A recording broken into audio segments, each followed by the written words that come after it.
just slap his ass. That's what he wants. Power up. What did that for?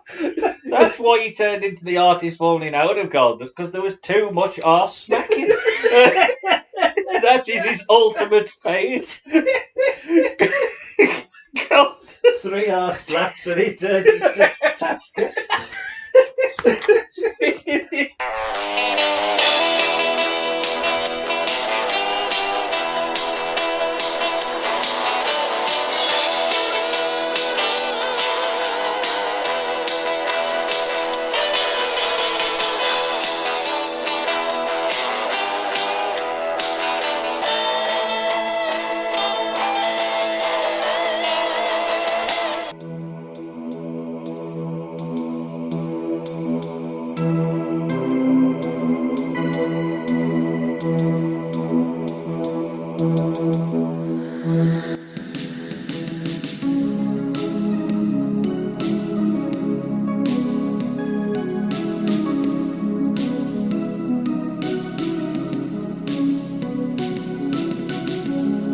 Hello, and welcome back to the only wrestling podcast that exclusively rebooks, reviews, and reimagines the worst of wrestling's past. We are Better Call Creative, and as ever, I am joined to my right from the deepest, darkest corners of his mind. It's Sam Chance. Hello. And staring at kids through windows is Sam's just mad and I'm a paedophile.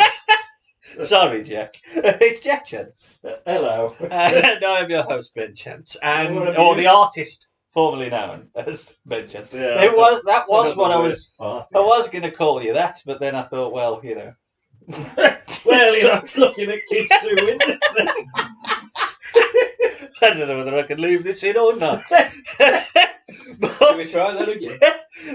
That might give you an idea of who our character review is this month. It is Dustin Rhodes, who has a birthday today, April the 11th.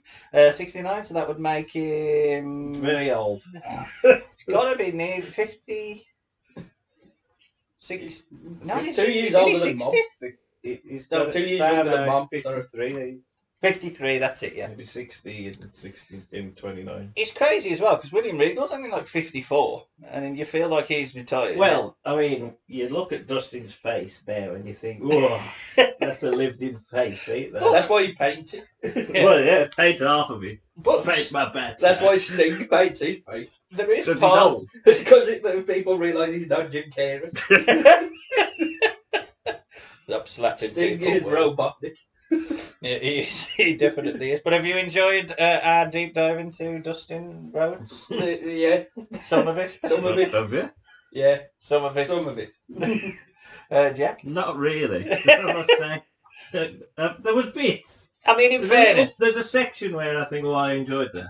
Yeah. But then the rest of it, I think, that's a bit shit. It's Yeah. probably the bits that everybody enjoys in a way. Yeah, was it the one where Vince was in control? Pretty much. There was a mad Scotsman appearing. I enjoyed that bit. He's gone from feuding with the Latino who's just decided to leave. And then, oh my god, a man got his man. Well, I tried, because there was obviously A one... lot. There was a match we could have done in WCW which got him fired, but I chose not to do that because it might become a... Probably watch It that. might become a The pay-per-view. Yeah. So I did try and pick out key moments and obviously title wins. I tried to go heavy on title matches. Mm.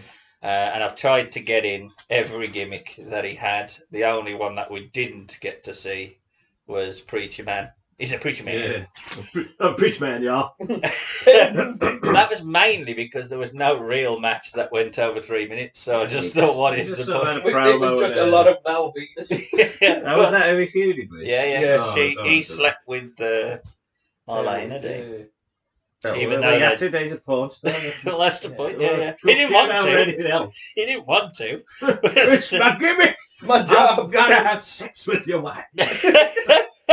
But we started the podcast in 91, but we're checking out what the world was like when one Dustin Rhodes, or Dustin Runnels, came into the world. And that was on April the 11th, 1969. UK number one was Heard It through the grapevine. Oh, where's Marvin Gaye? By Marvin Gaye. And over in the US, it was Israelites by Desmond Decker. Oh, shite. This is shite. Yeah, you got a fucking advert off it, whatever it's for. Eardrops or whatever it was. There wasn't a WWF magazine, surprisingly, but there was a wrestling magazine called The Wrestler, and on the cover, Bird? no, Bruno. Bruno and Oh. Gene Kanitsky, No. The two the champs. match of the century. Was it the two champs? I think so. I think Bruno won the WF title. And Gene Kanitsky was the Was he NWA. 7 years into his run? Probably. I think his first run started like 63 days Yeah, or something. I think Why don't it you was give So it a yeah, bit? it was to bad. 71, what was it? Yeah. And then he And then he dropped. won it again. Was that- after, did and he had drop for it 'cause about he- 3 years? Didn't they drop him because they said, "Oh, your time's come," and then they kept trying to replace him and They He did it- said he wanted to He wanted give to him stop because he was knackered. knackered. And then they just give him the belt back a few years later. They give it to Just Oliver. no one else. just do another 10 years. Well, they had Pedro for a couple Oh, of years. Pedro. Though he had it for a Oh, while. when we're going to do a Pedro Morales Title run. Oh, that'd be fun. wouldn't it? Rebook it. Let's maybe not piss off the There wasn't video games because they didn't exist. Not back even then. Pong. Not even Pong. But there was football, and on this, There's well, always football. there's always football. I assume he was born on a Friday because on the Saturday, West Bromwich Albion played Wolverhampton Wanderers, and at Wolverhampton Wanderers, we never lose there. We beat them 1-0. And Liverpool played host to Leicester and won 2-1. Hooray! So it was a great day all round. Hooray! Great day for The all. last great day. Yes, everything has been downhill since. I mean, we were the reigning FA Cup champions at this Who time. knocked you out the FA Cup? I think it was Leicester. I think we lost to Leicester that year. I think it was semis-quarters or something. Something like that. We always used to do quite well in the FA Cup. But Jack, I'm hoping you have a poll. Yes. You do. 4 albums, all from around or on his day when he was born. Okay. Oh, Exciting. So, Going back How to many Beatles were there? no. No, no Beatles. They released an album in the April, so I couldn't. Yeah. Okay. So we're going in back to the the, April. Going back But to what the if they had 60s? an album called April? Would you then allow it? No. What about if they had an album Black called Rain. Wow, wow, wow, wow, Oh, wow. looking at kids through windows. They know how to chose it. Well, Anyway, you did have that Ringo Starr song. the first album is Brother Love's Travelling Salvation Show. And he's got Brother Love in it. Yeah, not Brother Love, though. It's by Neil Diamond. Neil Diamond. Brilliant. Fantastic. Neil Diamond, how about that? Wrestling. That's Album amazing. number 2 is With a Little Help from My Friends. Well, that's a Beatles song. Yeah, Who but it's covered that way it? it's by Joe Cocker. Oh, is that? I didn't realise he'd 1969. covered it that long ago. You know Joe Cocker. I know. What if I stay at a He's thinking Well, you about have it. to. You are. Yeah, he constantly had to choose it. He looked a bit like that fella who was on that UWF show that we said. You know, the one who said he's a big Oh, jeez. Yeah, he does actually. What about? What about? Album number 3 is Naz By Naz. By Naz. Naz. N-A-Z-Z. Not Oh, the rapper. I was thinking, well, he could not have possibly have released a Stop, you rap can album. hate me down. That's that. You've always hated me. Okay, yeah. So Yeah. get on the acid if you're reviewing that. The last one is Nashville Skyline by Bob Dylan. Bob Dylan. Bob Dylan. Bob Dylan. Turned into Blackadder then for some reason. But if you would like to let Jack know whether he should review Bob That's Dylan, the 50s, not the 60s. Got that wrong. let us know now on our Twitter page where the poll is, which is at BCCPod. Drop a vote there. And the reviews themselves are housed on our website, which is bettercallcreative.com. Right, our first dive to a Royal Rumble, but not our last. We go back to the 1991 edition of Royal Rumble. I think he debuted and been wrestling around the CWF, was it, that he was Continental Wrestling? Yeah, I think it was. But this was his first major pay-per-view. He was very green and very green Yeah. looking, very He young did have a looking. few matches building up to it with Haku. I think he had a match with, Haku. and Virgil. It was all like you'd call last 10 minutes or something. With Oh, that Ted. was what It was the feud with Ted basically. Dusty was sort of Yeah, we know he's going. You're going. Let's keep yes on. But he would have been 21 as he walks out with his dad, and he's dressed in the weirdest get-up ever. We've got a figure. I'm sure we that's what did he have a wore in figure. WCW. WCW, the red and white leathers of Dustin Rhodes. America! Piper is on commentary, which I think is quite poetic when we consider that he will appear again. I'm going to beat the shit out of that boy. I can't wait to make out with that boy on paper again.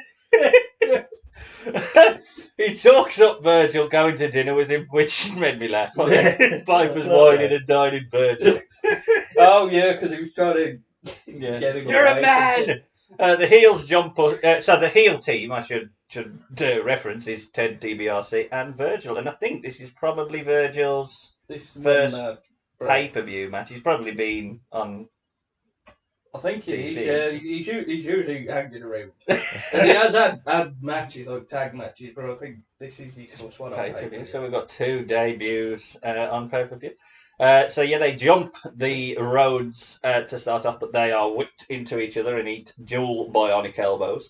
Virgil is instructed to take out Dustin, and the Greenhorns start us off. There's a nice clothesline and a dropkick combination. He does do a good dropkick, in fairness. I think every wrestler must just be taught how to dropkick, because Maven was the same. When he had a dropkick, and that was about it. Dustin suckers Virgil and clotheslines him back to the outside. The story basically being told is that Ted keeps berating Virgil. Ted tags himself in and he fares much better, beating Dustin in the corner. The commentary team talk up Dustin being inexperienced and the weak link as he taunts Dusty.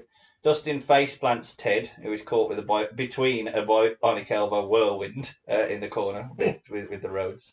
Dusty baby is in now. Oh, he does get the biggest pop though, and he's still over, even though WWF seemingly don't care about him anymore. He locks in. Got rid of those polka dots.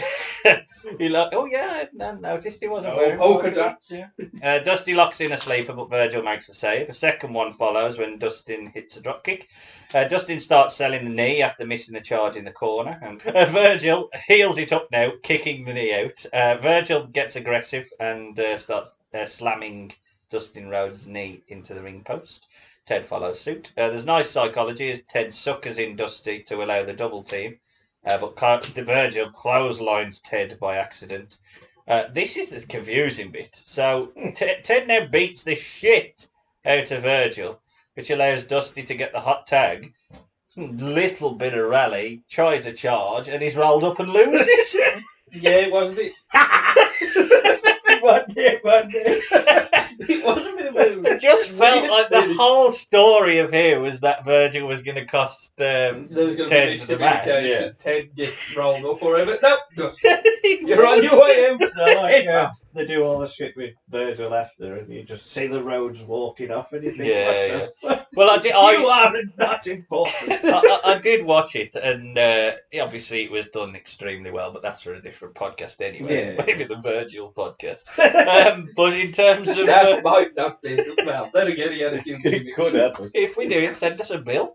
You'll see, if we do a Virgil, anyone pay him, will we? Jack? It's off. Yeah, I liked everything until the finish. I thought the build was good. It was obviously all about Ted and Virgil. It didn't really matter who there was fighting. Not really. But Ted's the star in the match. Yes. Trying to get Virgil over. Mm-hmm. Dusty and But the Dustin finish- just feel like an afterthought, really. Yeah. You could tell that. And the finish was weird because Ted wins on his It own. was weird. It was Dusty really weird. he does an elbow and a sleeper, and then he just misses a charge. That's all he does. But did Dusty ever really win a feud in WWF? I mean, He lost to you could Sam. argue He he took probably... Bossman's stick. Yeah, he And probably his won... hat. But it Probably- wasn't his hat.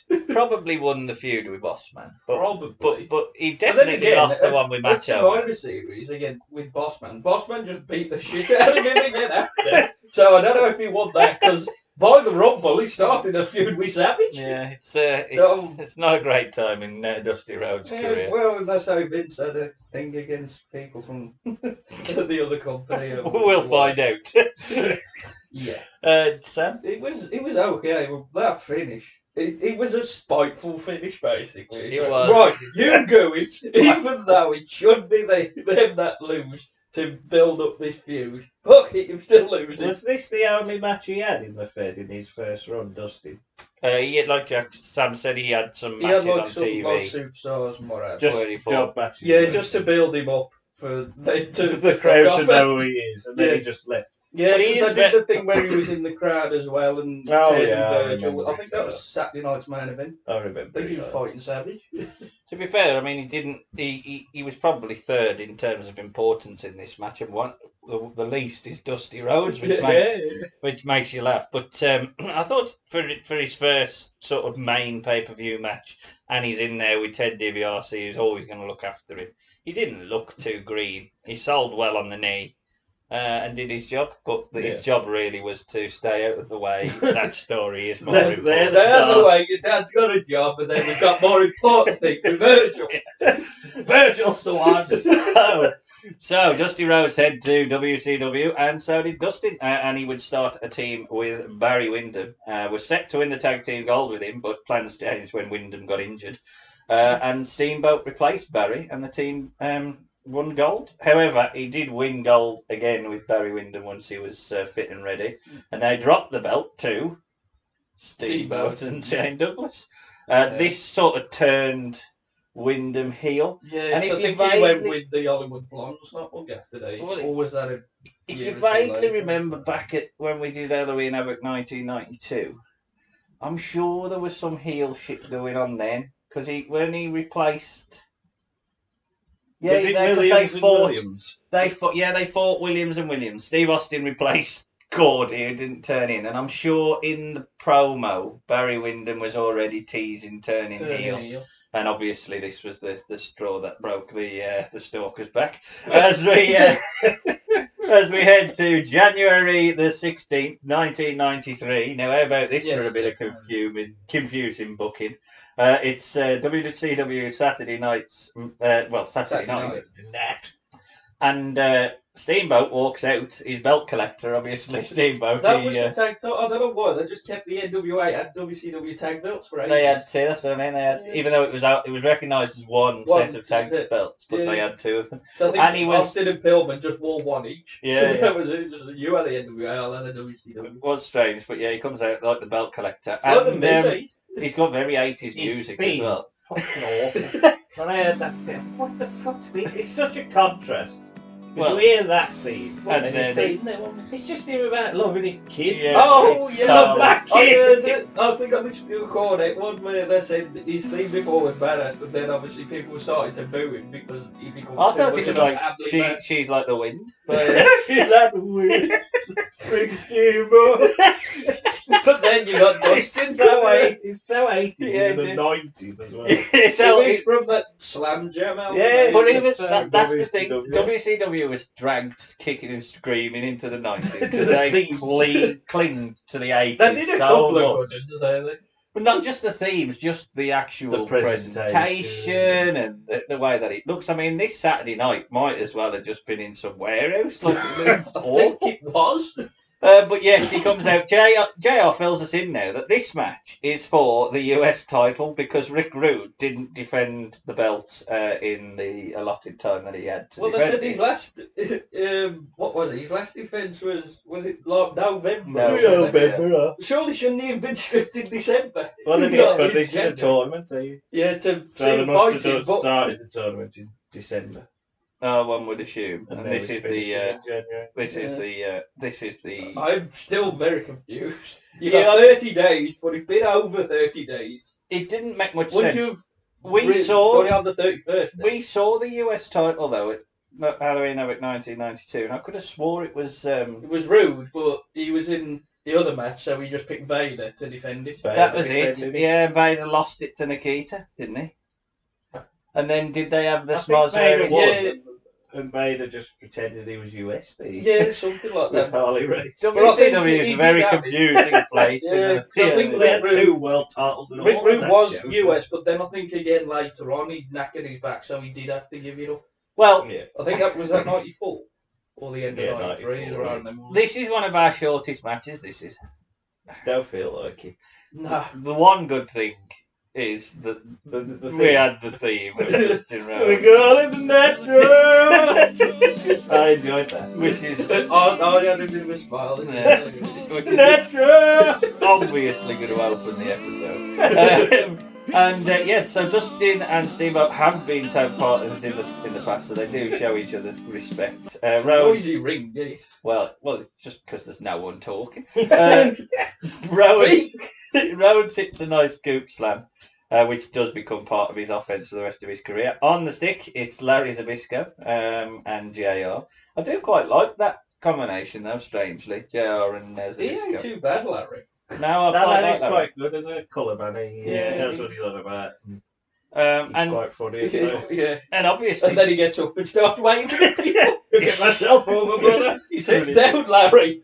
Put your Um, teeth in." JR obviously, and we know this because we've just recently watched it, is not long for WCW either, is he? A couple of months and he's off. or something. So, oh god, this match. Steamboat hammerlocks Dustin and pins him with a half Nelson. Dustin kicks out and works out in a wrist lock. And I'm starting to write notes here. Very mat-based scientific match full of counters and submissions. Oh, it's finished. And then I put,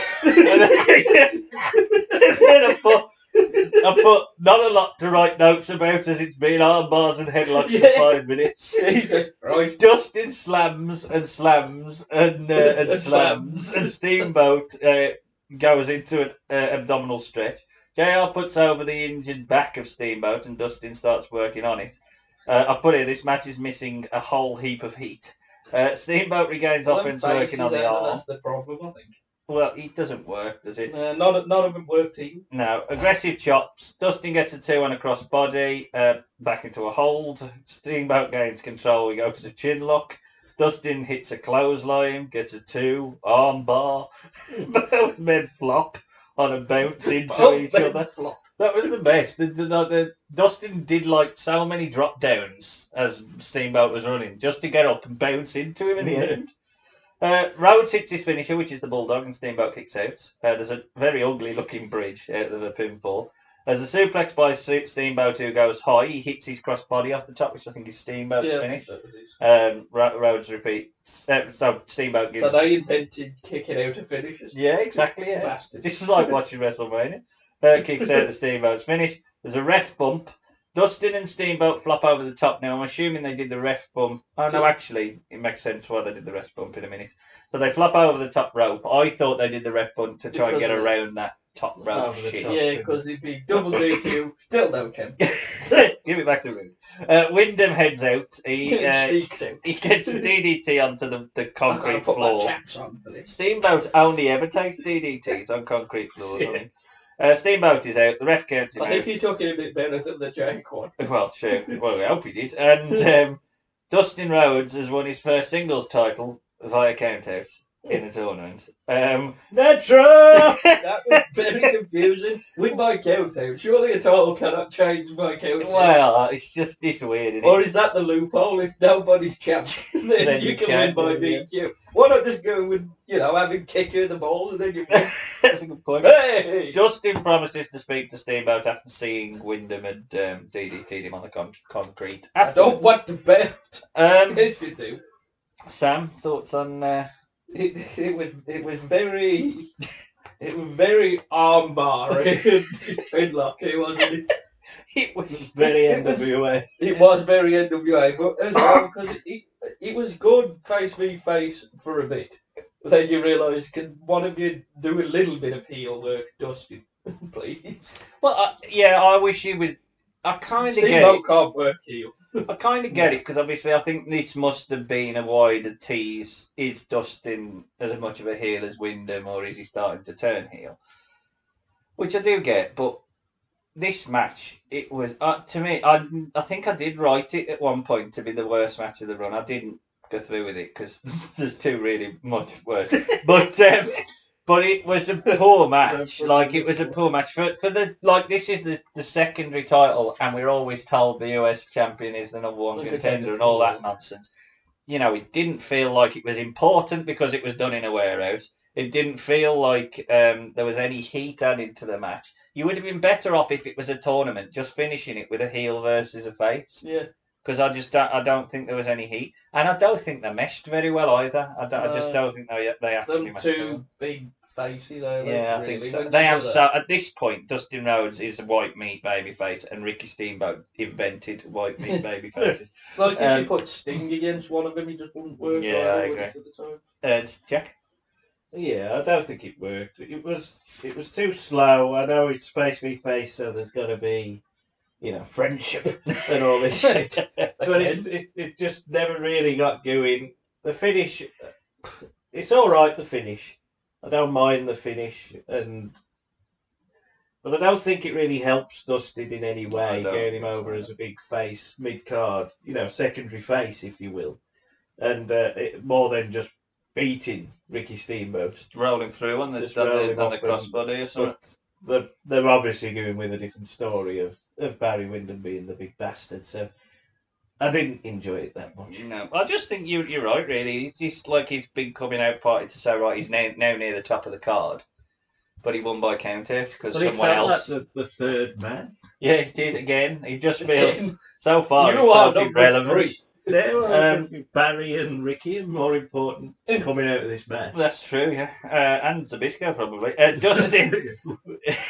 Wave at the crowd. Dustin was kept at the top of the card, feuding with Rick Rude. I think he won the US title again. Yeah. And he did actually appear in a War Games, which we may be back for, which was with. Was it Rude's lot? No, it was the one with Shockmaster. Oh, yeah, the Shockmaster one. What were they called? Sting Squadron or something like that? It probably was. It was like Hogan's Survivor Series team. It was always the same name. Yeah. So I think it was Sting, Bulldog, it's the Dustin, Bulldog. and Shockmaster with Animal. WCW Bulldog. I always remember that Animal was there. But I don't in know the match. I don't know if Hawk was meant to be with them and got injured, so that's why they had Shockmaster. Which is part of the reason why I didn't add this in as his WCW match, because we will definitely be back. I think for the full pay-per-view... Bulldogs WCW runs as well. Oh, the Shockmaster. If you don't do that for the Shockmaster run, then you do... We've done one match. What else have you done? We've done one match on that show. Have we? The Nasties v Roman. Oh, we're never watching. Why would you unleash the evils of that? We'd put that away in Pandora's box. The Nasties win the belt. God damn it.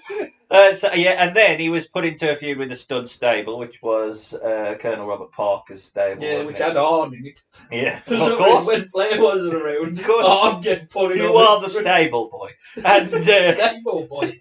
This feud led to his infamous feud with the Blacktop Bully, otherwise known as Smash. Goldust v Smash. And led to a King of the Road match, which is where Dustin was fired, I think, for blading, or they accused him of blading. Both of them did, I think. Well, I don't know whether they fired Smash, because didn't they just give him a golfing gimmick? They brought him back after. We're going to punish you worse. You're now going to be a golfer. Yeah.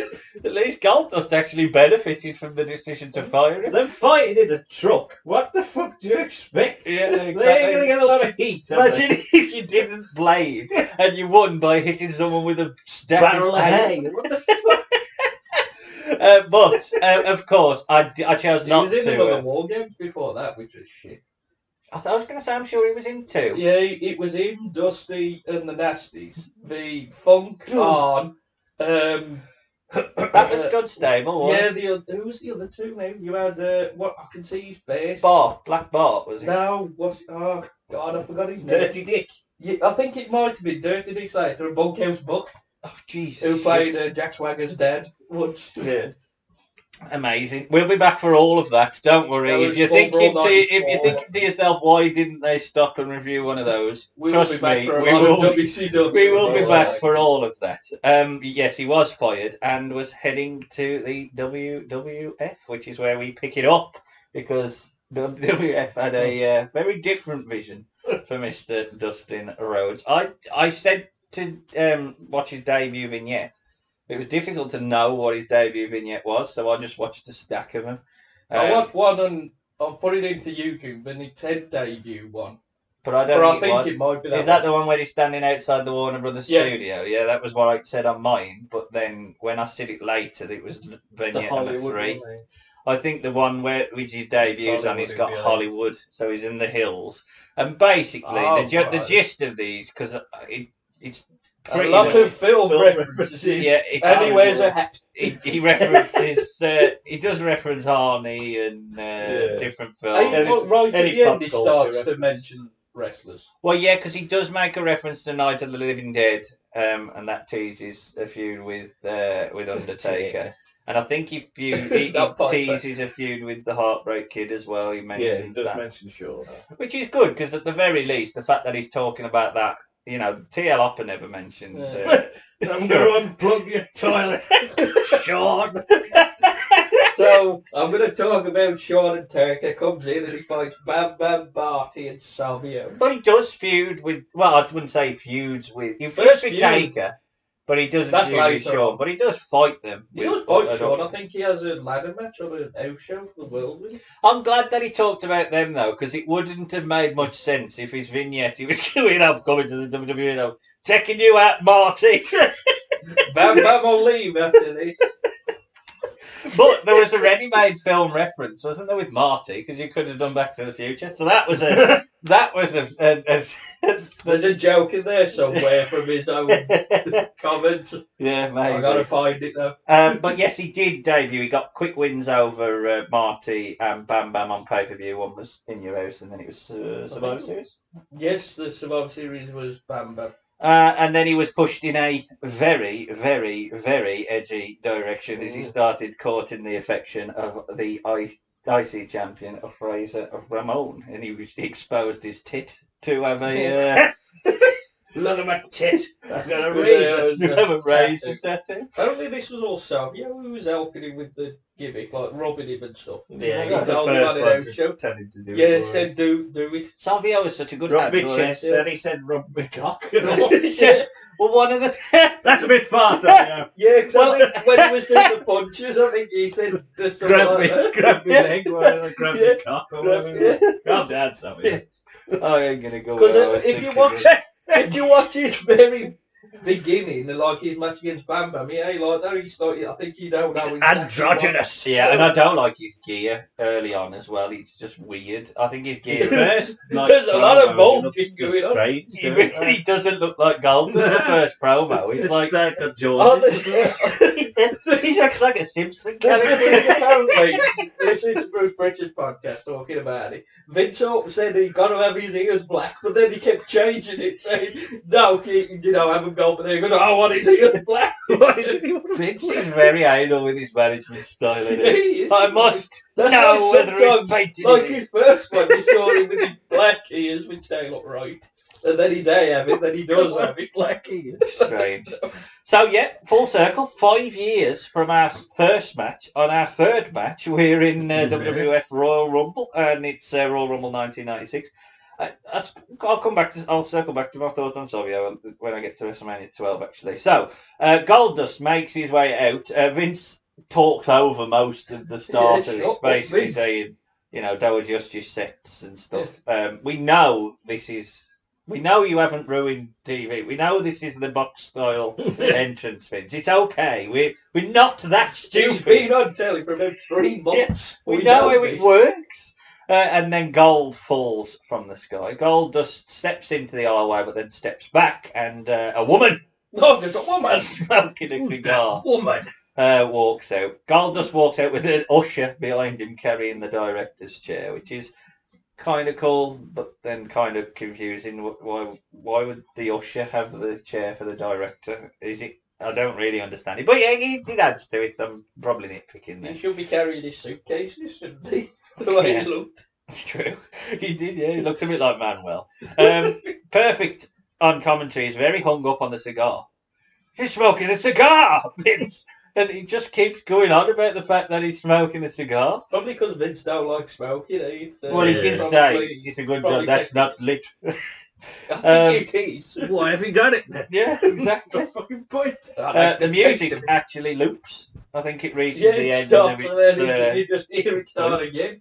and the crowd is almost like just stunned silence, which I suppose for a heel is the best reaction of an entrance. Yeah. You want them to be like, Yeah, there's a woman. Maybe that's what it was.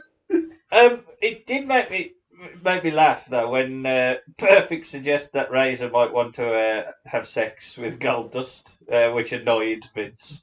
He just went, "What? Will you stop? How dare you suggest that?" It's a bad guy. Razor does get a good pop as he walks out. He's got his white gold belt, which does look cool, and that pyro, I love the Razor pyro in the ring. It just set him. Both entrances and themes of that are brilliant. They're such a contrast from the last. Look at that. I know that we am 5 years further on. Only 3 years. 3 years on, but I mean it's night and day, isn't it? Yeah, like Vince's.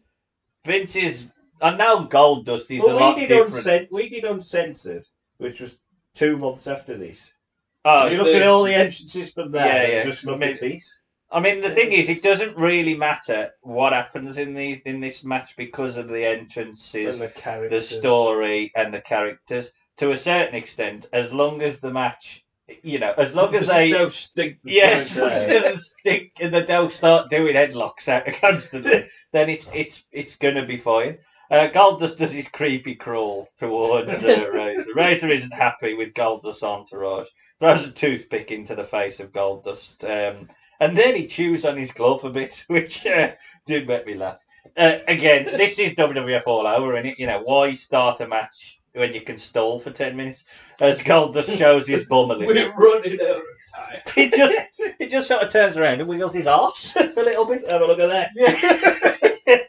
Razor hooks up and yanks the arm of Goldust, giving him some slaps. Razor then breaks as Goldust strokes him a little bit. Goldust gets heel pop as he runs his hands up the chest of Razor. And it gets a double feature. That's the best bit. Nothing's happened yet, and they've already had a replay. I rubbed his chest. See that again. Oh, brilliant! It was there, they'd do it, and then it'd be slow motion as well. Goldust gives Razor a big old slap, and then gets his head slapped, and then Razor. This is the bit. And this becomes a trope of the Goldust character. No one else does this, but it basically just smacks his ass, and then Goldust loves it, and that tops the crowd. Why would you slap his ass? That's what he wants. Power up. What did that for? That's why he turned into the artist formerly out of Goldust, because there was too much arse smacking. That is his ultimate phase. 3 arse slaps and he turned into Tafka. What happens if you slapped it again? That would have been the greatest altered beast thing, when it shows him in the turn from the man to the wolf. That would have been brilliant. Him turning from Goldust into. So instead of the Laker reincarnation, is it the Spanker reincarnation? God, geez. Left cheek for Goldust, right cheek for Stephen. Oh dear. Right, Goldust walks off and he hides behind the lady at ringside. The match is completely full of gaga. So we do a headlock head scissors spot, which ends with the right hand. We recycle the hiding spot again. There's more heel heat on a kiss being blown to Razor. But Razor pops them when he clotheslines Goldust over the top, which he does take really, really well. This time, the spot of the hiding does actually lead to Razor being barged into the steps and rammed into the ring apron.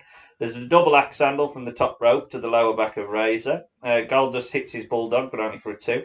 Nice bouncing back suplex as well for a 2. The woman now blows gold dust into the eyes of Razor. You have to be careful how I say that.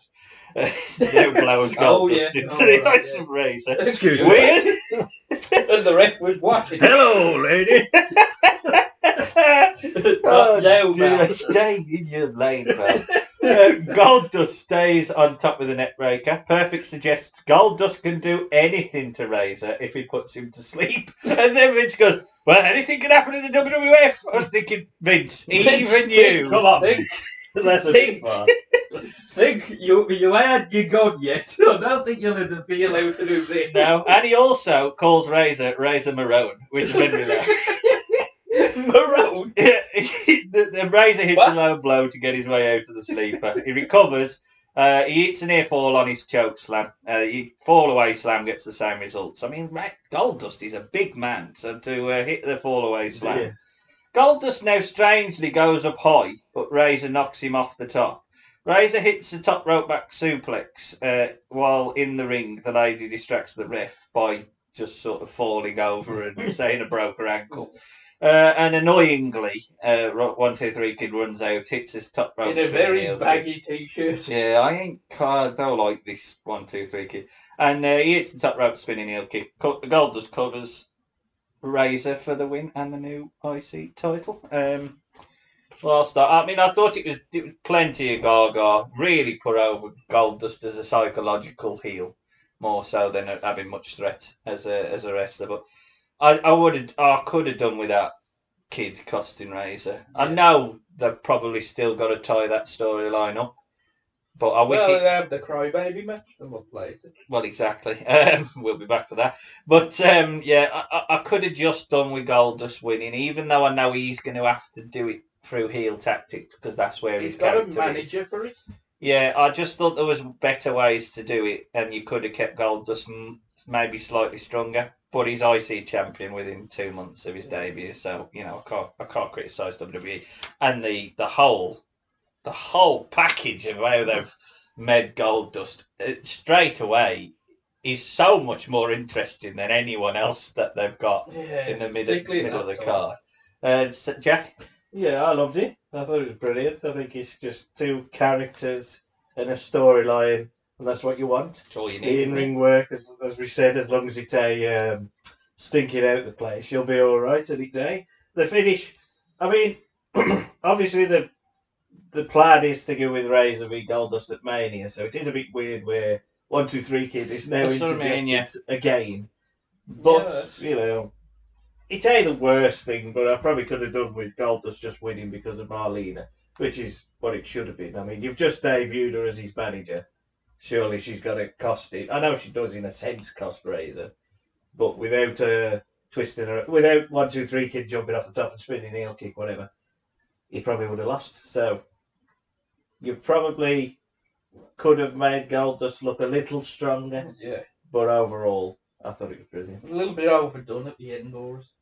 Really, with the 1, 2, 3. Yeah, there was a lot, weren't there? There's a lot of Gaga. You've already got all his entourage. Then you've got the fact that she's distracting, and then it isn't even Goldust that hits him with the title. It's should have been the usher. You know, there's just better with the chain. There's better. I don't know whether there was enough heat, even though I know that the story going into it's very heated. I don't know whether there's enough heat for you to think, oh well, the direction they're now obviously going to go is Goldust versus Razor in a street fight at Mania. Yeah. You know, you would think it's more likely to be Razor versus Kid at Mania. It's sort of the afterthought to get it. And that's the thing that's the only thing that annoyed me because they did everything right. Yeah. But just the ending led me to think, well, just fell at the end. Who's he now fighting at Mania? Because Roddy Piper. We will find out. Well, how did that happen? Yeah. That is very Razor. You're bloody suspended for leaving. Well, it happened because of this, didn't it? That was the reason. Well, there is a promo on the Raw Hall, where Scott Hall does want to asked for the Miami Street fight, but then he just gets suspended. But I'm taking drugs and I'm off. Yeah. Sam, I really enjoyed it, except obviously the end and. Just Goldust finally getting into the character, the bumps back up, give me a bit of a chuckle because I thought it's brilliant. And I actually think Razor's the perfect person to have it against Goldust. Yeah, I'd agree. Because of his, and he was edgy at the time. I think they could have gone further, but obviously at the time, I don't think getting complaints. I think they could have gone further and probably would have done had Razor got involved in it. No, really got behind it. I think he said later on that he thinks he probably could have done better, but at the time, I think he was a bit because the next person. There ain't no hiding the fact that he's all in on whatever shit you want to do. But then he buggers off. He's just fucking real to me, brother. He's in bad, man. So, we move forward. I'm sorry, because after this, you've got this feud, then it's Warrior. Well, that's what I mean. He just was. He was involved with so many crazy characters, wasn't he? Well, I think you have to have a larger than life opponent, and you have to have a big fucker because Dustin's 6'4" or whatever he is. I mean, he's a big man, and that's the problem. Isn't it? You know, Vince has always been the heel's going to be well, he's big, but he's got to have somebody. Yeah, comparable. I agree. Especially if he's going to win. He does fight Taker, and then he goes with Mankind, which was some good. It was a weird Pairing. It pairing. was a weird pairing, but it was good. Yeah, so It's Razor 96. gave Yeah. notice to WWF shortly after this, and then strangely failed a drug test. Don't know where that came from. Diesel did the same. yeah. You're fighting Taker, we need you. Yeah. A match was set up for which was the Miami Street Fight, and that turned into a Hollywood backlot brawl, and now featured acting WWF president and the returning Roddy Piper. If you watch the Raws at the time, basically it went from Razor to just them. He did a Piper's Pit. Didn't he? Goldust just did a Yeah, And Piper's with the Pit. bagpipe and everything. Or, Yeah. That's Very, amazing. And then that was basically like, Yeah. I now must kill you. You fucking bastard! So we head There's to a lot of innuendo. That's in these brilliant. things. Oh, yeah. To Except WrestleMania Piper when he just slaps him on one of the rolls. the Says, point I'll I- make a man out of you. Yeah. The point that I wanted. Well, to be fair, I mean, I know it just sound a bit weird on paper. We're going to make a man out of you and all that sort of stuff, but it was of the time, Yeah. and Oh, Goldust it would have was brilliant. loved this. He Yeah. would have loved this shit. Well, considering what happens at the end of the match, I think part of it was his idea. Yeah, well, Or it was, I would imagine obviously. so. The one thing I wanted to mention about WrestleMania 12 is obviously you have to go into WrestleMania 12. Obviously, there's 4 matches, and there were 5 matches. There's just Yeah. barely any because they've got them. And one of them Yeah. features Savio, which I think is when you look at the card and look at all the talent, it is noticeable that Savio gets a Mania match, even though he doesn't win. He never wins any matches, really. Yeah. But he is just such a steady hand. Yeah.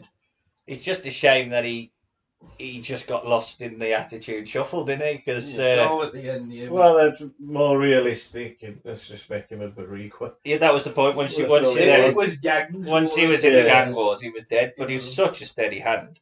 But anyway, so hell comes to WrestleMania as Roddy Oh. Piper, Roddy Piper awaits. dressed as a frog. Roddy Piper awaits Goldust in a backlot, which in the rain, someone has also set up a catering table with some boots. I think it was a It's real food. backlot warrior or something. That's why you had them people there, and It's I just- think there was some things they had to. I think they only had a certain amount of time that could. But that's why, for some reason, they got in cars and pissed off. Well, I tell you, it's very well done. If it wasn't filmed live and it was filmed well before. Yeah, it was filmed a couple of days before. Because the cuts and stuff on when people are bleeding, it does look like it could theoretically have been, a brawl down the road and stuff. So yes, anyway, Goldust backs up Piper in his gold Cadillac.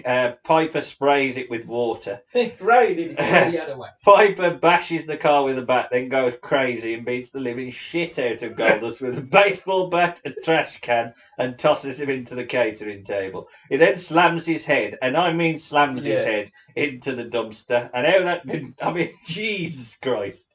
Piper asks if Goldust wanted to get close to him and have a feel, and then he strokes him and sprays him with the hose. Unfortunately, Piper's idea of what this slam that he was about to do. It was sort of a slap. Yeah, I think he thought it was going to look stronger than it was. Then realised I ain't strong enough to lift him any more than here, and we're level with the hood. So he sort of just drops him on it slightly. Piper's also bloody already. Goldust survives with a low blow. Goldust gets into his car and legitimately runs over Roddy Piper.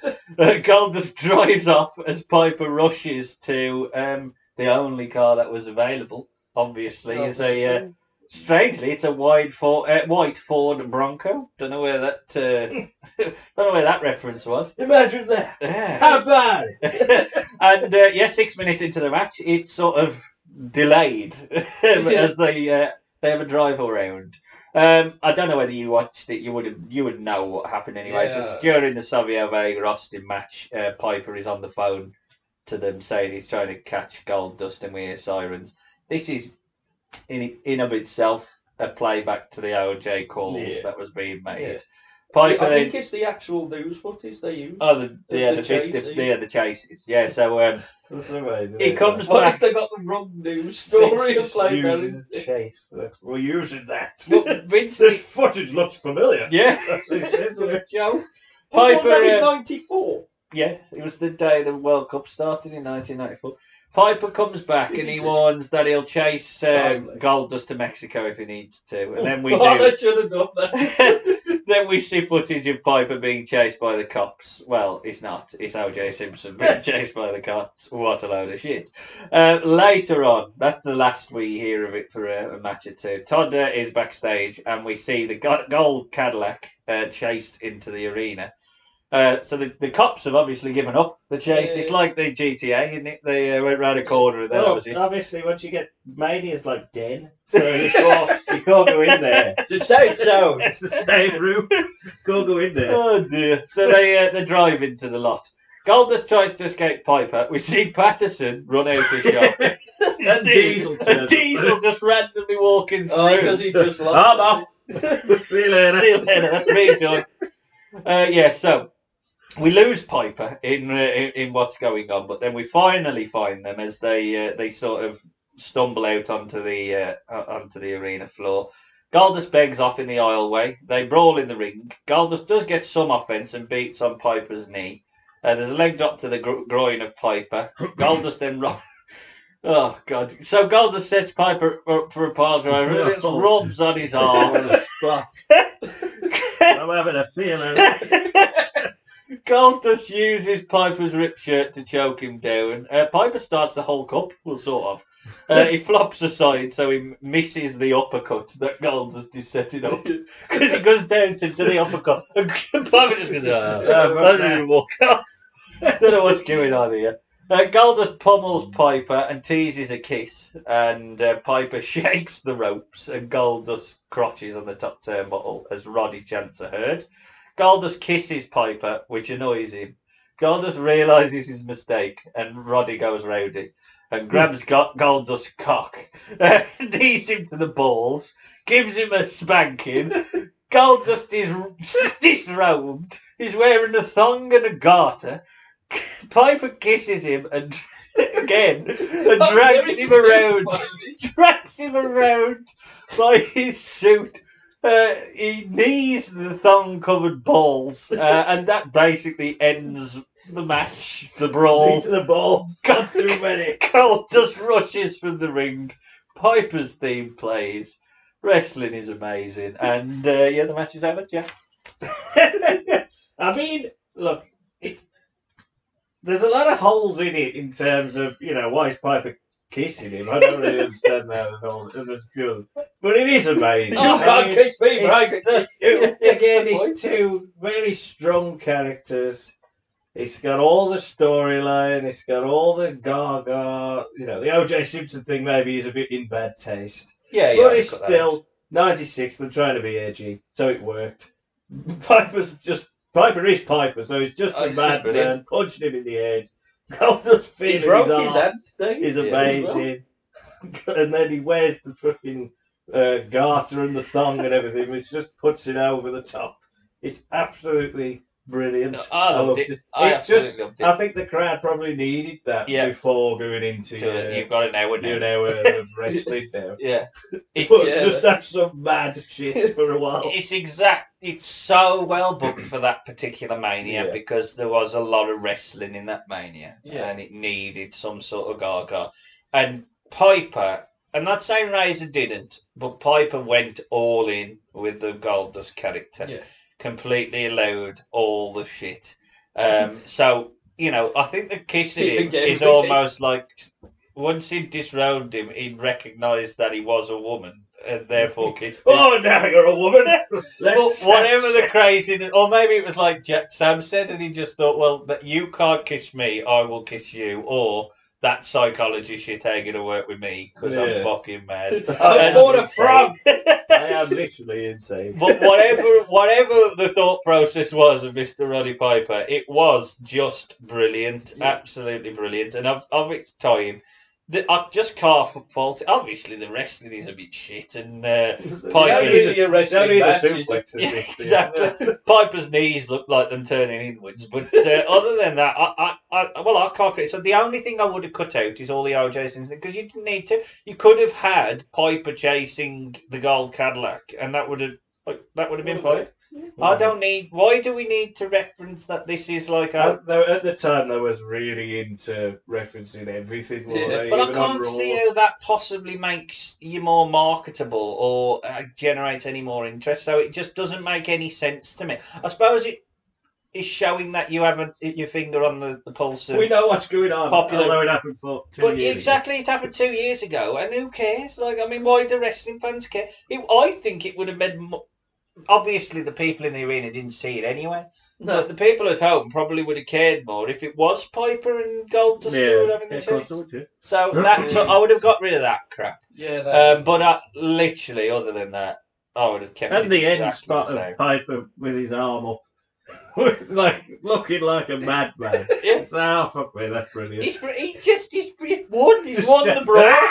He's won the brawl. No matter how crazy I you think he thought. just leaves after that, though. Yeah, that just is because she's done it. It's just such a shame. But yeah, it was. I loved it. So. It was brilliant. And the one note I have put is just put OJ Chase unnecessary. Yeah, well, Which it was really, but Yeah, everything else, it worked on its own. Yeah. You want to be edgy, just have two people that literally beating the crap out of each other, chase them down, maybe have a cameraman following, Yeah. then, run into the... Because I think one spot that they did, which they don't want to, because I said you go around one of the corners was actually employees' cars, so they said don't hit any of them, but I think they did, drove because you into saw them the all, bin, yeah. don't you? The bin just flies off. And goes into one of the cars, which I think it was Bruce fixed. said it was a Fixed director or car. something who was there, and they just ran off. Brilliant.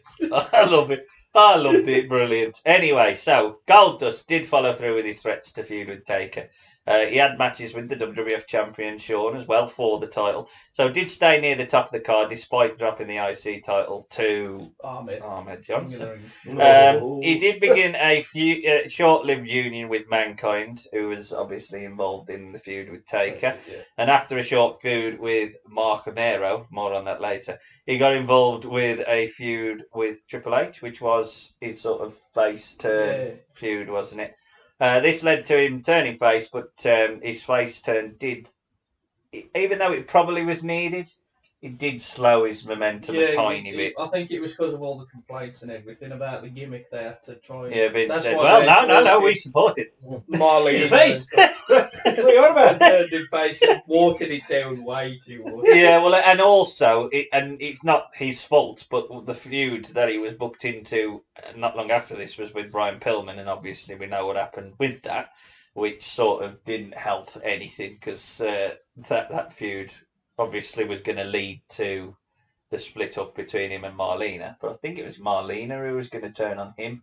I think so. Rather than him now just going, I'm going to leave you because I'm mad. Yeah. Which is basically what happened. So he left Marlena, and we reach God Almighty. Jesus Christ. People think that the attitude era started in 1998. It fucking didn't. I think Russo's Wild Russo's appeared. Yeah, he's definitely got some writing credits on this one. So yeah, Raw on the 1st of December 1997. I mean, Jesus Christ, the weird break. I could have sworn. I thought when I initially sent it, I thought, oh, this must have happened the week before because they're showing a recap.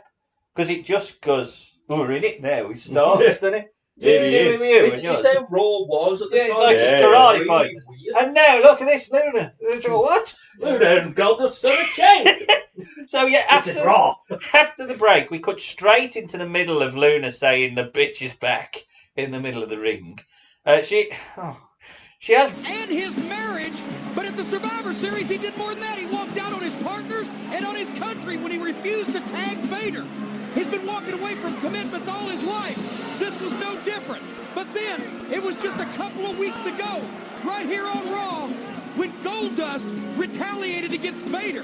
Vader came to the ring to confront Goldust, and Goldust assaulted Vader with a blunt object, a strike right to the head, knocking down the Mastodon. And then last week, in that bizarre attire, in a wheelchair, here, look at what happened to the nurse. Alcohol right in the eyes of Vader, courtesy of Goldust's nurse, who was revealed to be that woman, Luna, who's standing in the ring with Jerry the King Lawler.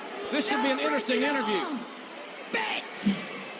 And the bitch is back! She's an Elton John fan, too. What must Marlena be thinking right now at home? Well, Look at him. Look at him.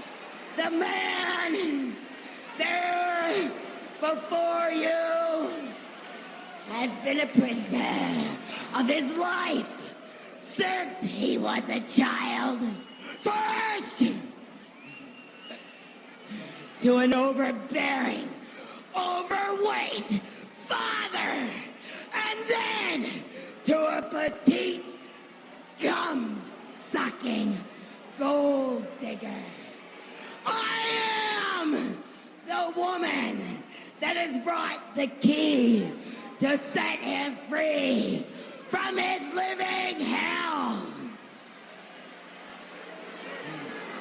He made this choice. He chose To this. set him free from his closet. Look, heel boy.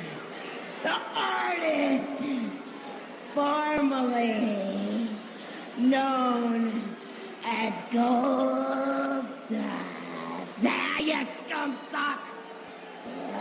what a loving relationship they must have, huh? Lola ought to do this interview in a body condom. Will never be the same again. Wonder how they celebrated Thanksgiving. There will be no rules. There will be no boundaries. But there will be whips and chains. Why am I not surprised? Okay, hey, hold on. You talk about whips and chains. Let me talk for just a second about whippings. You know, the artist formerly known as Goldust has somebody in the World Wrestling Federation that is determined to give him a whipping, and one that I don't think he'll enjoy, and I'm talking about Vader. Vader, What is Goldust you doing? learn one thing. Pain and pleasure go together. Before the torture is over, Vader, you will drag my little scum-sucking kitten's chain. And you will do it before he is through.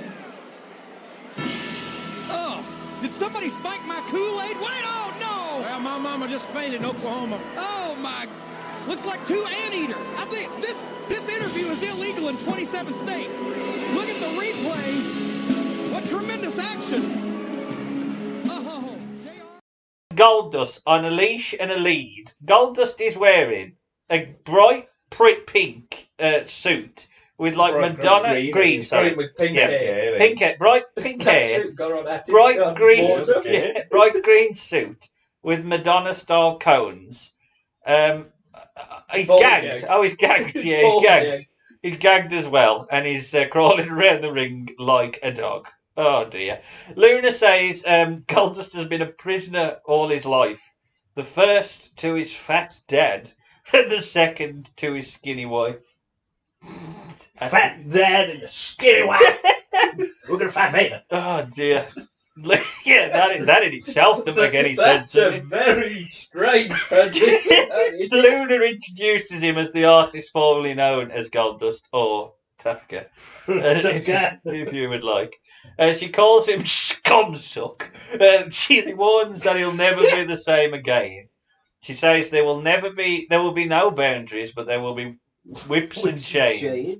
Lawler, I mean, the fact that Lawler has to be the sensible one and says, "Oh, hang on a minute, what about the match? We've got to build this match with Vader." And it says Vader will learn pain and pleasure go quite hand. Whilst Goldust slaps himself seductively on the arse.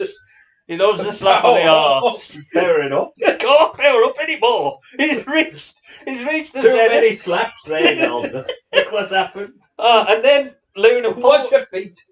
Yeah, he has got dirty feet. Yeah, But, what's the point? that was the thing that bothered you the most. Yeah. And Luna I'm all pulls right out. with everything. Luna pulls out Goldust ball gag, and I mean Excuse me. Oh, that in itself is a weird sentence to write. And they lick each other's tongues, and I was very worried. Yeah. Now buy the rumble. and then JR goes, "My mama at home is." No, Cornet, because Cornet's the other one. on Cornet's commentary, the- but yeah. I think you can tell in his voice. It's like, He's kind of what like, the- Missy, fucking crap, what is going on here? What the hell? was Russo, that? what have you done? Are you interested in Goldust in this character? I mean, I don't know what the fuck's going on. To be honest with you, like what we doing here? As was the style at the time. It's like, well, No one knew where what do was you going go on. with that? yeah, you can't We've really. done a lot in this 3 minute Yeah, promo. I mean, I get the fact that he is like he's now He's completely now a unbound. Is this what I'm saying? He's just unbound by, conventional stuff, which in itself, the last match we seen, he was wearing a thong, but whatever. So he's got to the point now where he's not going to be inhibited anymore, and he can just do what he wants. But how do you then translate that into a match with Vader? What's he going to do?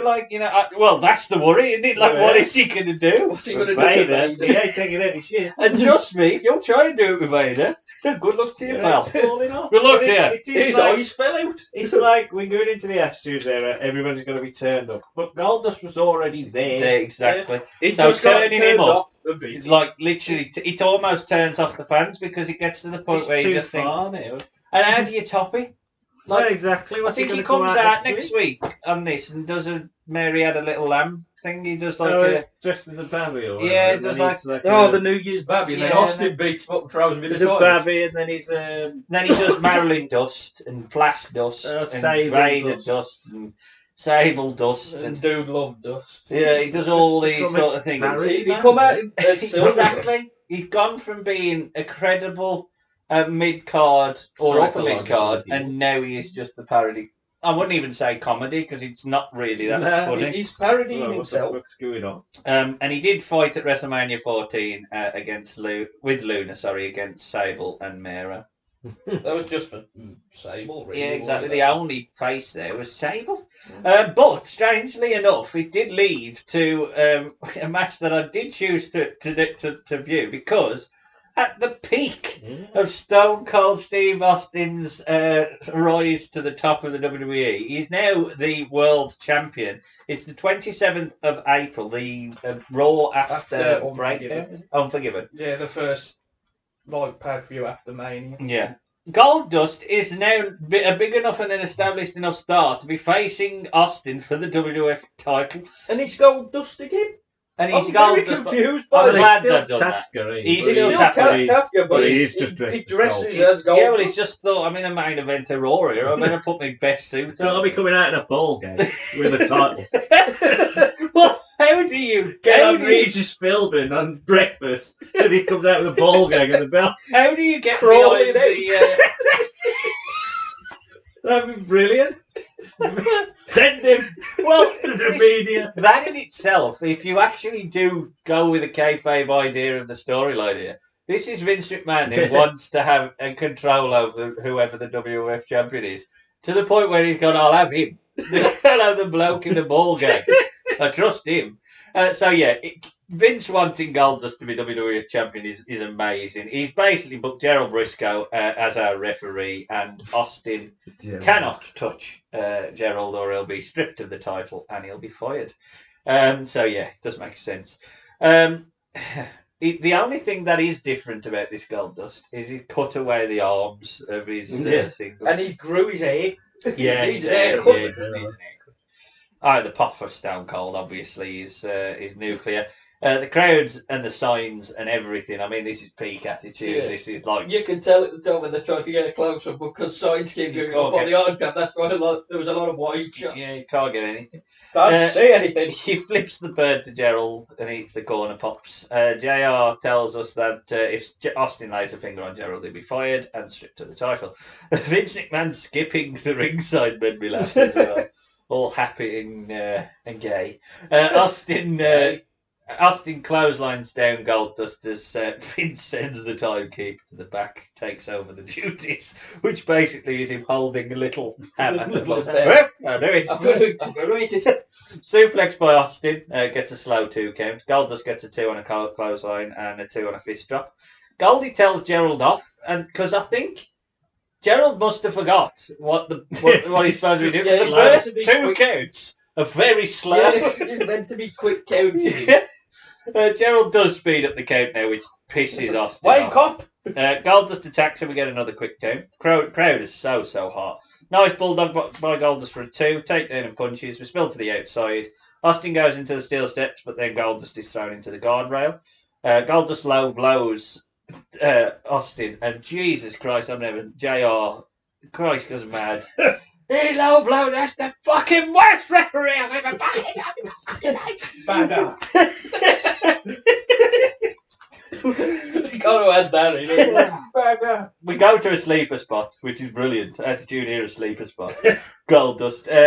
Austin flips the bird on the arm check, which is brilliant. Another vicious clothesline. Vince tells Gerald not to count both men out because obviously he would retain, so he slows down that. Austin low blows Goldust and hits a stunner. Gerald goes for a count, but then has to stop and hold his eyeball. Dude Love is out to attack him. Austin back body drops into the outside. McMahon goes to hit Austin with the belt, but he ducks and he cracks Briscoe instead, which is amazing. That just sort of goes, that's enough. That's it. There. We're done now. See you next week. Wipe off. And there's a little image of Austin which they've used in packages. Yeah. That sort of shaking his head. But that image with all the crowd popping and the signs and stuff, and then Briscoe has bladed for that. He's bladed in a weird way. It's sort of amazing. up That at is. the Just top. love that. It's going off the air. Don't get the colour. They won't watch next week otherwise. And it does down in it the way that JR then does the sort of build for next week. Yeah. He's going to regret this, or he's overcome the odds again. It's just, oh God! Say what you will about the Attitude Era, because 90% of that show, I'm sure, was shit. The Truth Commission was on at one point, I think. We had El Matador in a karate fight in the match, don't we? Yeah. But that match is just pure WWE attitude. It was longer than I thought it would be, to be Yeah, honest. but and he was again. Goldust was given enough credibility to not just be a mook who Austin was beating around the ring whilst he was being. So yeah, I loved it. Again, I know you could argue he is the most irrelevant person in this match, but it is Stone Cold Steve Austin and Vince McMahon. So you it's know, just anybody really. Yeah. You could have been any of them. I loved it. Gerald Briscoe, what a boy! Everything about that match for me was almost perfect. Yeah. It's like what we've said before. I just think you've got Austin, who's so over, you can do whatever the fuck you want with him in any segment, with anybody, Yeah. and it's going to be good because he's so over. And when you throw in Vince, Gerald, JR on commentary, Goldust, who's credible foil for him, it was really good. The Rhea finish, does it need a finish? Not really. How can you finish it? Yeah, Austin's got to go over, but he can't win. Gerald can't just count it. You've got to have a bit of shit. And I think that's the problem, isn't it? When you have the heel authority figure, you've got to give the babyface the out, even though logically there should be some. Because if you go based on kayfabe, you just book 50 on one, and you just book it Just so go, heavy. You would I'm lose taking all the time. belt. Yeah, exactly. So Strip to the belt. So you've got to just have that. Oh, he's done whatever he needed to do next Yeah. story or next part of the story. So I don't mind that at all. And Jesus Christ, I mean, I just love this era of WWE in terms of the Austin McMahon stuff before McMahon before he had too many slaps to the arse. Nuclear McMahon. I really like it. Just brilliant. Yeah, I liked it as well. I think with the Attitude Era, I think 98 was where it was actually good. When it got to 99, it was like, okay, this is a bit shit and convoluted. Now see the corporate ministry, the power. But at this time, they had a bit of a focus, I think, at this time. Yes, yeah, Austin they did. McMahon, You're right. and you had the odd other little thing going It on. was the driving force. Yeah, that was what you had. But then you had Rock, obviously, turning on the or with the Nation, turn on Farouk, all that little bit, and then you had DX. So they knew what they was doing. And then 99 happened, and then it all went to shit. The problem was they'd created a monster in terms of McMahon, and he was just so much of a heel. Yeah. They just added layer on layer on layer on layer until he was drinking holy water in the church. Getting his bummer, people to kiss it and slap it. He's a crazy madman. So yes, WWF would start to scale back the character a little bit. Dustin became Dustin Rhodes, a preacher gimmick, talking up the ills of Goldust and society in general. It would start a feud with Val Venus and would re-debut the rebirth of Goldust, strangely. So it started with him burning Goldust. I'm sick and tired of being this, debauchery and all that sort of stuff. And now on Goldust again, because we can't think of anything creatively to do with Dustin Rhodes. He did also pick up the IC title again, beating the Road Dogg. And then lost it the night after or the week after. 2 weeks after to Godfather, I think it was. He dropped it to. Backlash? Or was that the rematch? Because I know that was the rematch was on Backlash. Which was what, 2 minutes, you said? That was awful. Yeah, it was awful. And then he would team with the Blue Meanie and feud. Trying to do his Mankind thing, which didn't really work. Yeah, it didn't work. Although Meanie that's as high as Meanie's career is ever going to be. Yeah, that's what you remember, right? And he was quietly let go from WWF in '99 and returned to WCW, which is where we pick up the craziness. So, yes, WCW started to air creepy vignettes. Awake, my son. What's under your bed? What's in your closet? Who is in your window? Come to me and live forever. Join me in complete bliss. That's right, my son. Now sleep, my child. One of which was a deep voice. The Black Scorpion? Talking about an awakened child. It did sound like Black Scorpion. It was basically Oli, come here and do that voice. Yeah. Who is under the bed? Who is in the closet? It's the boogeyman. Who's that in your window? Who's that jumping out the sky? Get off the roof, Ray. It's basically a guy in a black hat and a white face. And he's peeping. Yeah, he's having a peep at this child. They both touch hands through the glass. And then what a bowl. The child closes his eyes, reopens them, and the eyes are just full of darkness. Well, we'll talk about where we thought could you repair it at the end, because that's almost our rebooking for the episode. So we'll get to it after it's debuted, because now at the very least, you'd be interested to know what the fuck is going on. Yeah, where are we going here? Yeah, explain what's happening. So we go to November the 9th. It was the standards of practice that stopped it. Yeah, I know. Because they thought it was real. I thought Russo was there in late '99. I think he was around he here. He came in October, but then he did get.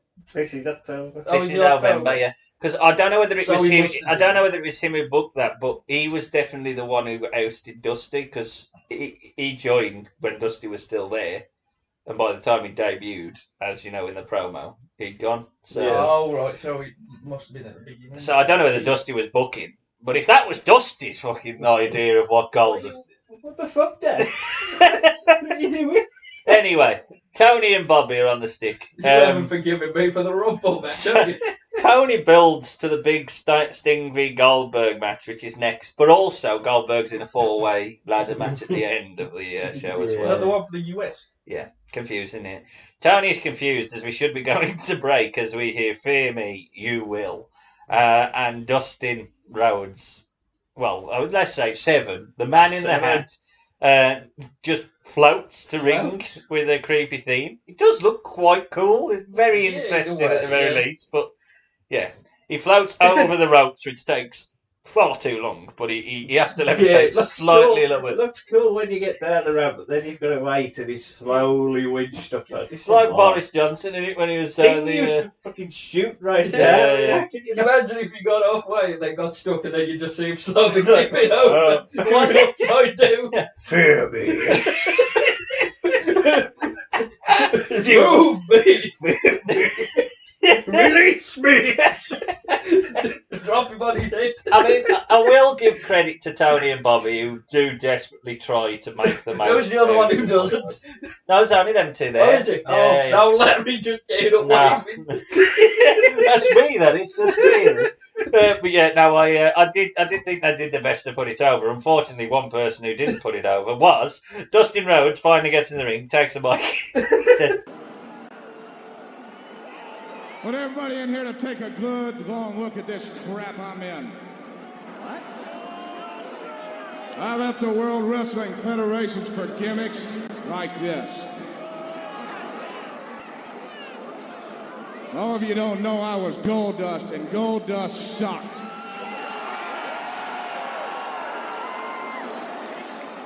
Goldust nearly ruined my wrestling career. You see, I wanted to come back to WCW because this is home for me, and I wanted to be just me, because that's what I can do, just be me. But the powers that be came to me and they said, Dustin, you know, Dustin sucks. Dustin is boring.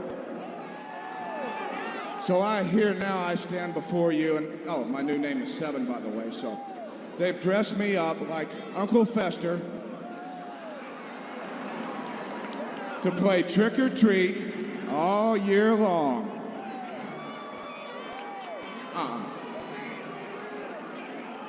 Powers that be, what you can do is take Goldust and shove it up your ass. You can take this silly looking thing, Seven, and shove it up your ass. And you both can kiss my ass.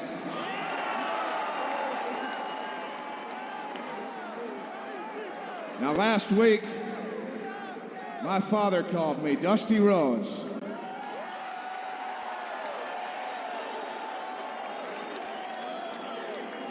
And it seems that he's no longer with this company. After 25 years of building everything that you see right here and right now, they kicked him to the curb like he was a piece of shit.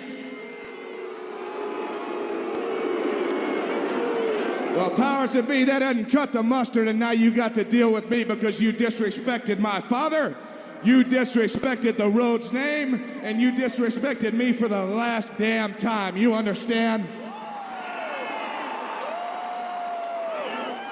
So from this moment on tonight and to the end of your lives, I am going to make your life a miserable hell. I'm going to make WCW a miserable hell, and TNT too. So boys, I know you're back there staring, your little fat faces in the monitor looking at me. You know one thing.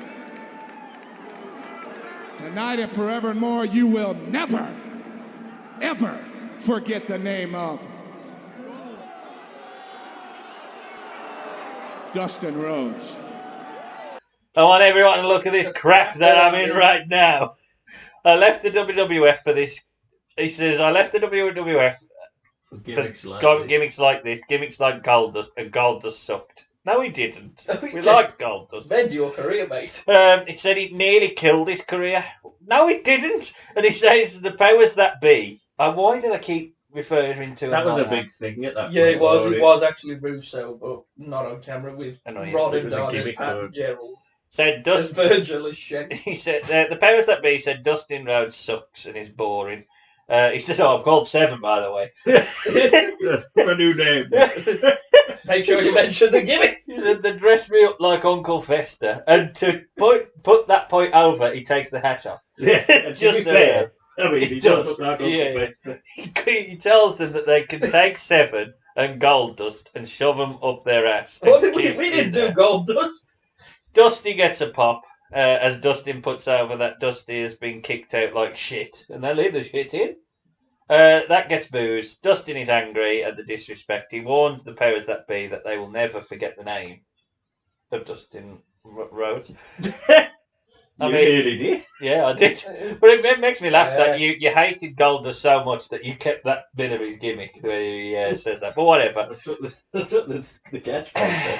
So yeah, that's 7. That's it. Done. If we ever wanted to do 7, we have done it. Yeah. I suppose It's a work shoot, ain't it?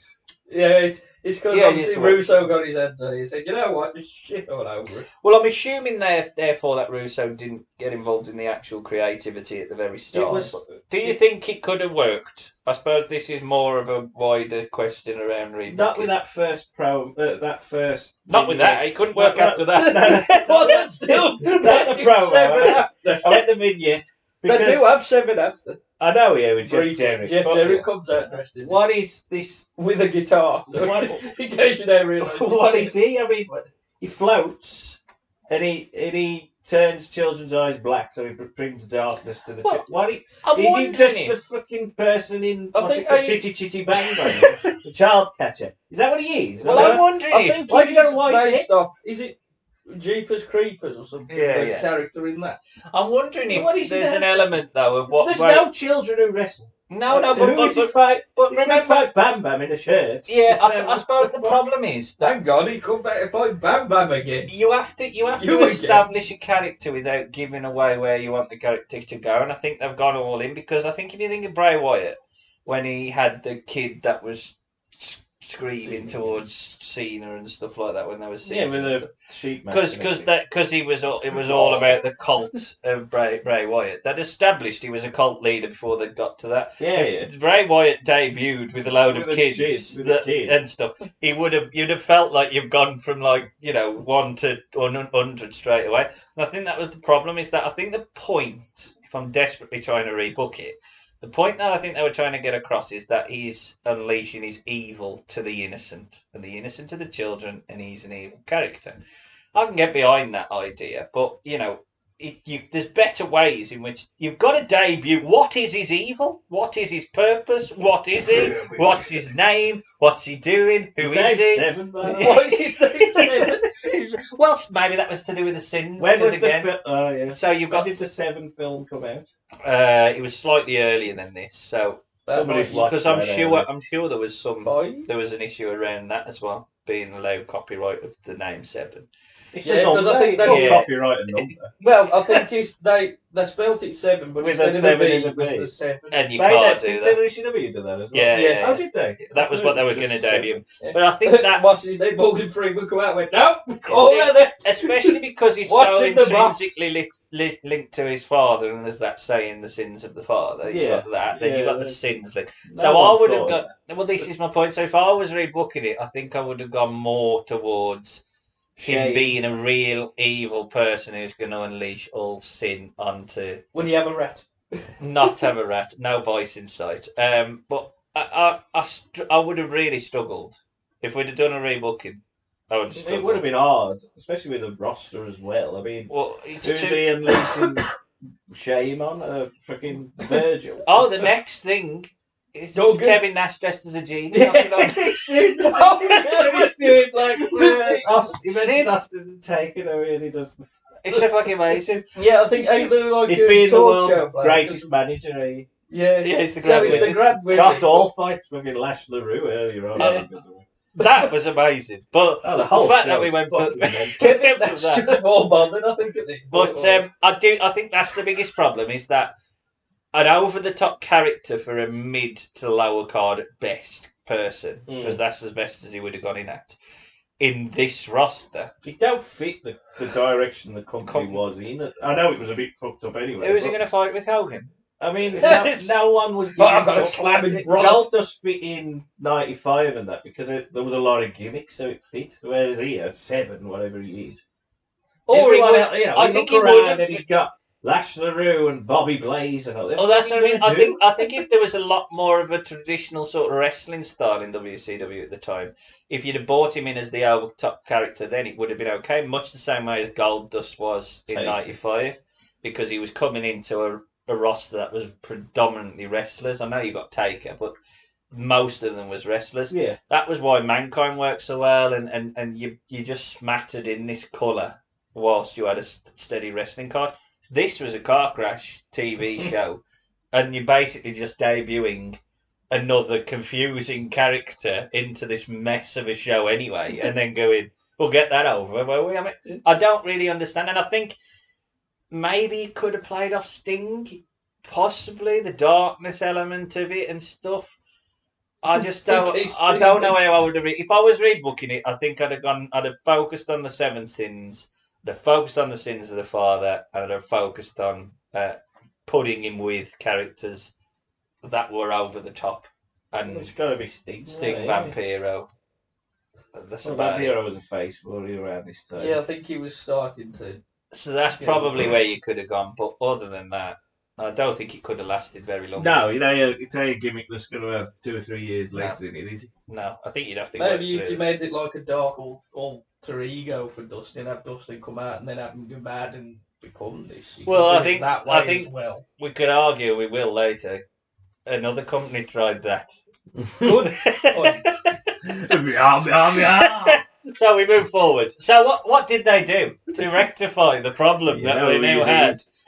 You need another mental old man. Basically, they immediately already had the Scotsman. They immediately dropped the gimmick in favour of the American Nightmare, which will make that was the gimmick, the American Nightmare. And he did feud very briefly with Double J, who was like the hired person of the powers that be. But he did I think he sort of turned on Funk during that feud. So I think Funk and him was like against the powers that be. And for whatever reason, there was a swerve and he went, right, now I'm a heel. So we've now got this match with Terry Funk. Oh, God, it's uncensored 2000. I mean, Jesus, we could do a lot. Fuck me, man. This fucking match. So Tony, in fairness to Shivani, I know he's your boy, he does a really, really, really good job of putting over that. There is some reason to be interested in this shit, and that is Funk and Rhodes. The feud's always been there. Yeah, stick to that. Yeah. Dustin has a do-rag. Yes, Mark Madden tells us he hopes that Dustin beats down Funk. So, thank you, Mark Madden. Although I don't say it very often, but I know now that Dustin is the heel. Yes. In this. Remember that. I was very confused. Yes, that's true. That is very true. I think I even said that question out loud to myself. Who's the heel in this? Funk, as well, has the worst fitting theme I have ever heard anyone have. It's like a little dance theme. But he is Terry Funk, so he has to come out with a raw chicken on his hand. That just says Dusty on it, though. Yeah, it says Dusty on it. And then... Well, in Terry Funk, Terry's got the mic.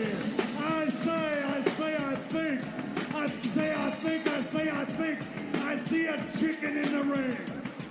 You know the only difference between you and your old man is your old man is much fatter than you are. And I've got you a surprise here tonight. Besides your old man, I got your baby brother here. The best line is when Funk says, the only difference between you and your dad is that he's fatter than you. He's fat. And then he introduces Dustin's baby brother. More on him later. But it is a guy in a chicken suit who is chased by Dustin Rhodes. Fucking hell. Lot of chicken They going haven't on. rang the bell yet. I know. I'm already exhausted. Funk cracks Dustin in the face with the chicken. Tony puts over Beyond the Mat, which is surprising because most of it is WWE footage. But whatever. The Terry Funk bit, remember his neck and knees. Yes. Funk beats down on Dustin with a bull rope. He gives him 10 punches in the corner and hits a DDT for the 2. Funk gives Big Rhodes a clothesline and cracks Dustin with a cowbell. There's a rope break and a low blow, which helps Dustin recover. Dustin used the rope to drag Funk down and then bounces him up and down on the ropes with bell shots, which is that's the best spot in the match. There's an Irish whip drag with the rope. We finally hook up the ropes and there's a DDT by Funk. You wouldn't think you would. Shivani goes, what a move! It's a DDT. I think he was starting to not care. Yeah, I think he just had his latest boost of adrenaline just to get through this show. There's just a slow smattering of disinterest in the crowd. Like, I don't know whether they're talking, they're booing, they're murmuring. What the fuck is this? The bulldog onto a cowbell for a 2. The chicken's back. He stops the pin. Fucked off, chicken. The piped-in chicken noises as well. Gobbling. For fuck's sake. Is this the Gooker? Is it? Oh, don't know. We Chicken. saw him. Yeah, chicken's thrown into the rails as Mark Madden screams, "The chicken must die!" Yeah, and they go, I agree with you.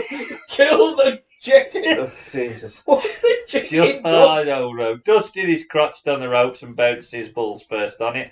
There's a low blow with a cowbell now. There's lots of low blows in WCW. Funk changes the rules of the match halfway through. I got confused with this. So it's now an I quit match as the ref protests. So he punches the ref with the bell. You're There's full of no shit. Funk demands that Rhodes quits. So Rhodes quits. The ref is up. He says it's not an I quit match. And then the commentary team fill us in that the only way that you can win this match is through pinfall or submission. Someone want to tell him? Or... I thought of all right, let's just Like, isn't submitting quitting? Like, and hasn't he just quit? I don't. Isn't this the same You thing? can't quit. You've got to finish. You can't You've quit. got it back You your can't hand on quit, the but back. you must submit. I'm confused. Ugh. Rhodes cracks Funk and Paul drives him onto the cowbell, and for fuck's sake, the match is over. Covers him. I'll put it here. Is he the face? I don't know. Because the way that just Funk... because I'm changing the rules, rules. and I'm punching the ref.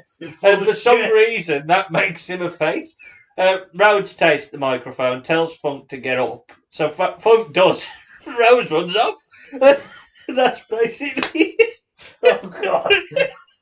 I just wanted to have I needed a shower. This match. I had to stop. Oh. Even me. I usually do it in one. I had to stop after this. The only question is, I just went, who was the heel in that? The chicken. But yeah, the chicken. Which soup. chicken, though? I mean, Let me laugh though. That was never. When he came back, I was convinced it was going to be a heel or someone. I thought it was going to be someone. It wasn't. It's just a man in a chicken suit. And when you read in It's Pete Rose. in the actual road agenting of the match, why did he come back out? Why couldn't you do that at the start and get that shit done? Why did you need 2 spots with the chicken soup? Sam, thoughts on that? This was very confusing. I love Terry Funk because Oh, it's just brilliant. Even though he's obviously in the worst match of the run, he's definitely within a chart of MVP because he's He's just another crazy. amazing. Poor Goldust or Dusty gets put with his crazy old bed. He's oh god, he's dead though, isn't he? Like, Yeah. as any money in Dustin Rhodes is dead. oh, he looks awful. He does. I don't He think really he's there. does. Lancaster, is he?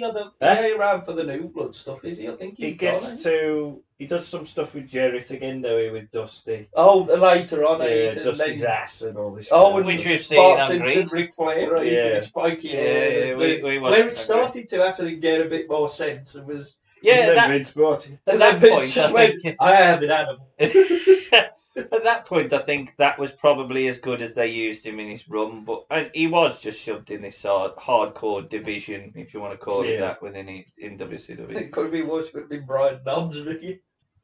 I'm so confused. I'm so bewildered. I have little birds flying around my head. Like, it made me dizzy, this match. Like, what the fuck is going on? He's got a chicken on his hand, then there's a chicken come out, then the match feels pointless anyway. The crowd are all confused. What is going on? The chicken's back. Funk's now a heel, punches a ref. Dustin quits, but he wins. And then they just fuck off anyway. And nothing's resolved. No one knows why that happened. Honestly, I have never been so confused and really disorientated after that. I had to turn all the lights off and have a sleep. I thought this is confused the fuck out I of me. honestly think though, if you watch the product week It in was week like out, that, it yeah. wouldn't have really made any difference to It the wouldn't fact just that you stuck- felt. Wait, it probably it probably would have stuck out a little bit because it is so confusing. Oh. What is going on? What did you is say going was the on? first match on this pod? No, that's the later one that comes in. Yeah. I mean, when they get back through the curtain, if anybody's giving them a slap on the back and saying, "Good job, boy." They'll give Dustin a slap on the arm. This is awesome. Fuck. What the fuck is that? If Vince was there, like, Oh, he defied both men imagine on the Vince spot. somebody saying, "Come on, Vince, let's watch this," and he turns it on and says that. He's on his big ha. I know we're 4 years on, and I know obviously both men are older, but you have only got to look. I know it's different bookings, I appreciate that, but this is still Dustin Rhodes versus a veteran. You've got Dustin Rhodes versus Roddy Piper. You've got Dustin Rhodes versus Terry Funk. You got one company who knows how to do it correctly. You got one company that just doesn't know what the fuck they are doing. Well, even in this, there's too much wrestling spots. I mean, Yeah. it's supposed to be a brawl. It's Not only that, Funk's never been, a brilliant mat wrestler. He's a brawler, but he's reached the point where he no longer can do any wrestling moves. He has had more retirement matches than anyone's had matches. I've just put awful. That's the only one. The bull rope was not neat. What was the point? What was They the had point? like 3 gimmicks in the match. And none of them was mattered. What's the point? This is WCW 2000. Oh, the worst of the worst. The worst of the worst. I'll have an argument with anyone that there is no company in history that is worse than UWF pushes it close. I would prefer to watch a year's worth of UWF than watch 2000. That's because there's only about 4 shows. They all feature That would all snooker make more brawls. sense. I wish you'd have brawled with snooker at Uncensored 2000. Anyway, Fucking hell. Dustin, surprisingly, got lost in the shuffle. And, he did have a very short feud with Norman Smiley, obviously. Oh, the big wiggle Smiley. Right. Hardcore, basically. And then he went Norman off. Smiley was brilliant. He was one of the bright Oh, spots God, of WCW then. Oh, Vince should have had him. Vince would have. Oh, Yeah. God. You've got R-Truth doing that gimmick now anyway. He literally. Or you just make him go out and do his little dance. The wiggle.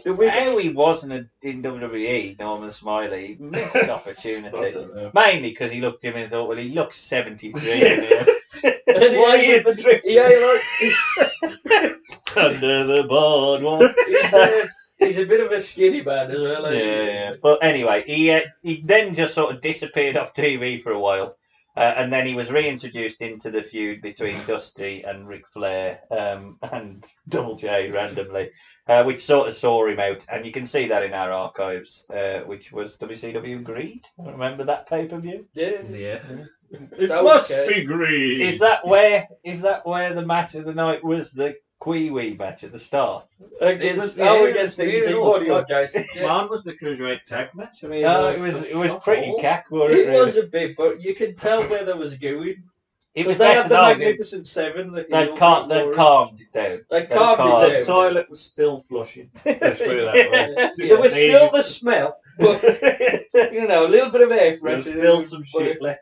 So he would go on to the Indies very briefly before returning back to WWE in 2002 with he returned at the Royal Rumble, didn't he? Yeah, he was one of the surprises. Number 2, which they wasn't he? announced. Yeah, he was number 2, but because of the ovation he got, they got him a new contract. Yeah, well, He he was only meant to be that's one it. off, I'll put here this performance at the Rumble won him a longer deal, which led to him being inserted into the hardcore. Well, he had a mini feud with RVD first. Was that over the hardcore? No, it was just. Oh, it was just because it was the whole I want you, I'm after you or something, and he was RVD. He just beat him up. And they had a match at No Way Out, and then that was it. Yeah, well, moving on. So it led to a WWE WrestleMania match, WrestleMania 18, against. Well, we'll get there. So it's a very loaded card, though. When you look at the card, it's very, very loaded. So it does. You've got to give credit to Goldust that he got a match on Mania, because he's not He only exactly. got on because of his opponent. Well, Goldust brings out gold weapons. Has his opponent makes his WrestleMania debut with the hardcore title. It's Maven. Yeah, I hate this dub theme as well. I always say it. It pisses me off. Just pay the damn rights or fuck it off and let him walk out in silence. It's a tough enough episode. Is it? The last episode. So Either they've just got round it for that episode or something, but you obviously use it. Yeah, I'd just pay it, for God's sake. Goldust jumps in to start the match. He slams Maven onto the guardrail and hits a chop to the throat. There's a big metal sheet, which is used. Maven recovers and barely hits a drop kick to the trash can. I think this was the point where Vince went, he just ain't fucking ready, is he really? Maven tries to cradle, but Goldust uses a neck breaker. JR does reference the Hollywood Backlock Brawl. This is not the Hollywood Backlock Brawl. There's a nice front face suplex. Goldust gets the golden shovel, which really tickles King. The golden shovel. I love it. Nice use of it to the ribs of Maven. There's a hard Irish whip into the trash can in the corner. Dual trash can lid shots. Both men are down. Who wins this match? Spike Dudley. He runs in, steals the win and the title. Crash Holly runs in, chases off Spike. Goldust and Maven give chase. And that carries on and then throughout but you don't see Goldust again. No, it's only Hurricane. Yeah, it's Hurricane, and then Al Snow with Teddy Love driving into a load of boxes. Then Hurricane comes out, pins him, and then when they all go off, you just see Al Snow pop out with the boxes looking around. Goldust got the match, and then obviously all the other people that weren't on the card got the spots in the back. So at least that's the good thing about the hardcore division, even though it was Jesus, no one cares about this match, but at least it got people paid at WrestleMania. It's like the 24/7 title. That's what it is. This is more PG in this era, but it is just the lower card who ain't got a lot to do. They can do some spots and get them a payday. It is a belt. I must admit, in terms, it was a bit filler. It was just a very typical hardcore match that didn't recreate anything. But I'm just happy that Goldust is back on the card, and he does add more. He definitely adds more star power to the match. That's where he's got more. You couldn't have Maven versus Crash or Spike because it wouldn't be a Mania match. So I think he is the sensible one to have the match. Even if he does then go, we'll let everyone else do the skits backstage. I'm done with this. Anything to add on that, so? No, it was just a typical hardcore 24/7 match for it, really, that you had a lot of back then. Yeah. I mean, it wasn't a Mania match. It was a TV match, really. But it filled the purpose. Got him a payday, and he looks in better shape than he was in WCW. It was probably waiting for Saliva. Seemingly is the case with him. Yeah, when he gets to the Fed, Vince says, "Come on, get on the bloody weights." Goldust was moved into a much more comedic role now, and he started to have skits trying to appeal to one Booker T to form a tag team with him rather than join the NWO. There is countless sections, and they are all brilliant. The one that I chose was from the 1st of July's episode of Raw. So this unlikely team continues. It's Booker T in the back. He looks to the corner. He tells him to put that away, and then when we pan out, it's Darth Vader. It's Goldust dressed as Darth Vader. Man, put that thing away before you put somebody odd with it. Who you supposed to be tonight?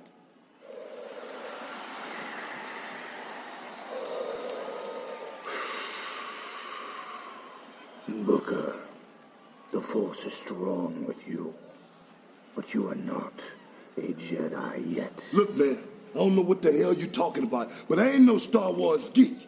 I ain't never watched the movie and never will. Booker, it's not about that. It's about last week and our splendid plan. It's about me concocting yet another marvelous plan tonight. If you will only go over there, relax, get your mat on and get ready. I will be back.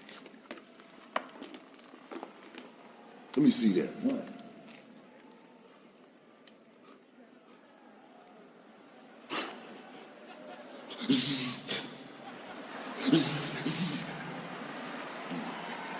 I'm about to get medieval, man.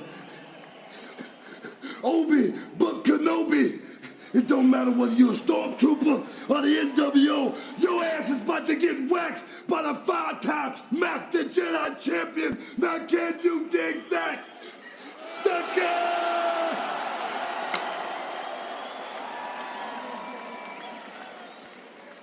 Goldust does his breathing into it, so the Force is strong with Booker, but he's not a Jedi yet. Booker says he never watched Star Wars and I never will. Ain't watching that shit. Which I love. Goldust says he's going to conduct another plan for him tonight, and then Booker T takes the lightsaber, starts playing with it, calls himself Obi-Book Kenobi, which brilliant. He warns the NWO and then hands the lightsaber back to Goldust. But now it shrink. Yeah, he's done all that. It's brilliant. And I mean, there's the lumberjack one. There's the one in the supermarket. There's the mini dust. The when he mini comes dust. along, big gold. the one where he's sleeping with a lady and it's in Booker's arms. Oh, that was at King of the Ring. I think they did all that. He just or Judgment Day, I think, because King of the Ring is when Rock comes back. And they do that where he says he slept with dead bodies. I mean, Jesus. That was later on with Kane, because then he's just there going, I did. Just amazing. I mean, let's face it. He found his. This is the where he is now. Yeah. You ain't gonna reinvent the wheel with him. Just shove him just make him a comedy character with a straight partner. And Booker T, God, he's so good. The thing that surprised me the most, I mean, they would still stay high on the card and in the tag team division mainly throughout 2002, is that they didn't have the belts I'd give them the belts at the end of this. Like, I thought, well, they're over. I think give them the worked, belts. I think, because people's game with them, and it's a way of building the big bow faces. He's not giving them the belts. Face is better than the catch. Yeah. The faces. Yeah. So we move forward to Armageddon 2002, and it's a 4-way tag team title match to open the show. It's elimination style. The Dudleys, who were back as a team, I think they're joined back together. Devon had just come back at Survivor Series. They head out for their match. We've got the sort of remnants of the Un-Americans. It's the Canadian and UK pairing of Regal and Lance Storm. They head to ringside. JR and the King do a good job of putting over that they're on a roll at the moment. They've been winning on Raw. Booker T and Goldust are out next, the crowd favourites, and we get the story of the match being that Goldust has started to have doubts whether he's the weak link in the team. And tag team title holders are out last, which is Christian and Jericho. Again, Christian was part of the Lance Storm. Yeah, the Regal. Americans just split Jericho technically was at the start as well on SmackDown. technically, and then they all got drafted to Raw. Except obviously Regal was already on Raw. But Yeah. they moved Test Jericho. Why is it that Storm. test? You can just say test and it just makes you laugh. Test. I know it's one of your bugbears because I know what you're like. You pick up on these sort of things. The one thing I did pick up on is that despite showing they had the new titles and the graphic was the old. They had tag that team for titles. They had that Yeah. even at WrestleMania 20. They still have that old graphic. Yeah, because It that's took them definitely. forever. And then I think they merged them and had the penny belt. Oh god, they're penny belts are shit. More on that later.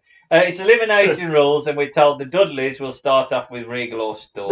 They had a coin toss. How do you do a coin toss with 4 teams? That's a good point, really. That's what with JR. I thought, hey, 4 coins. Bubba, Everybody flips a coin. Then you start. Bubba and Storm start us off. Die, Canadian scum. That was a bit much. Right, Yeah, That's So- Canada. Like. he drags Christian in as Storm tags himself out. There's a big flapjack by the Dudleys to Christian. Regal and Devon are in now, and Regal is dropped to a clothesline. Goldust and Regal now, European style belly to belly toss on Goldust. Jericho is catapulted over the top by Goldust. There's an ice back suplex in. I just thought, literally 20 years from this, you've got 3 active roster members of AEW in this match. 20 years? Yeah. That is. Christian is atomic drop by Goldust. Goldust and Bubba take the heels out first with the Bubba punches. and, and then Regal and Storm do a little butt bump. They take out Regal and Storm. Not Regal and Storm, they don't do the butt bump. And then Bubba and That would be Goldust. really weird if they did that. They would do a little butt bump. The was up to Christian is teased. Or is it hit? Oh yeah, it was up to Yeah. Christian, it is hit. And then everyone's in the pool.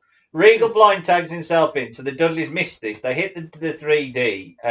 Bubba covers. Storm hits a leg drop off the top onto the back of Bubba's head. I love this. Regal covers Bubba far too aggressively.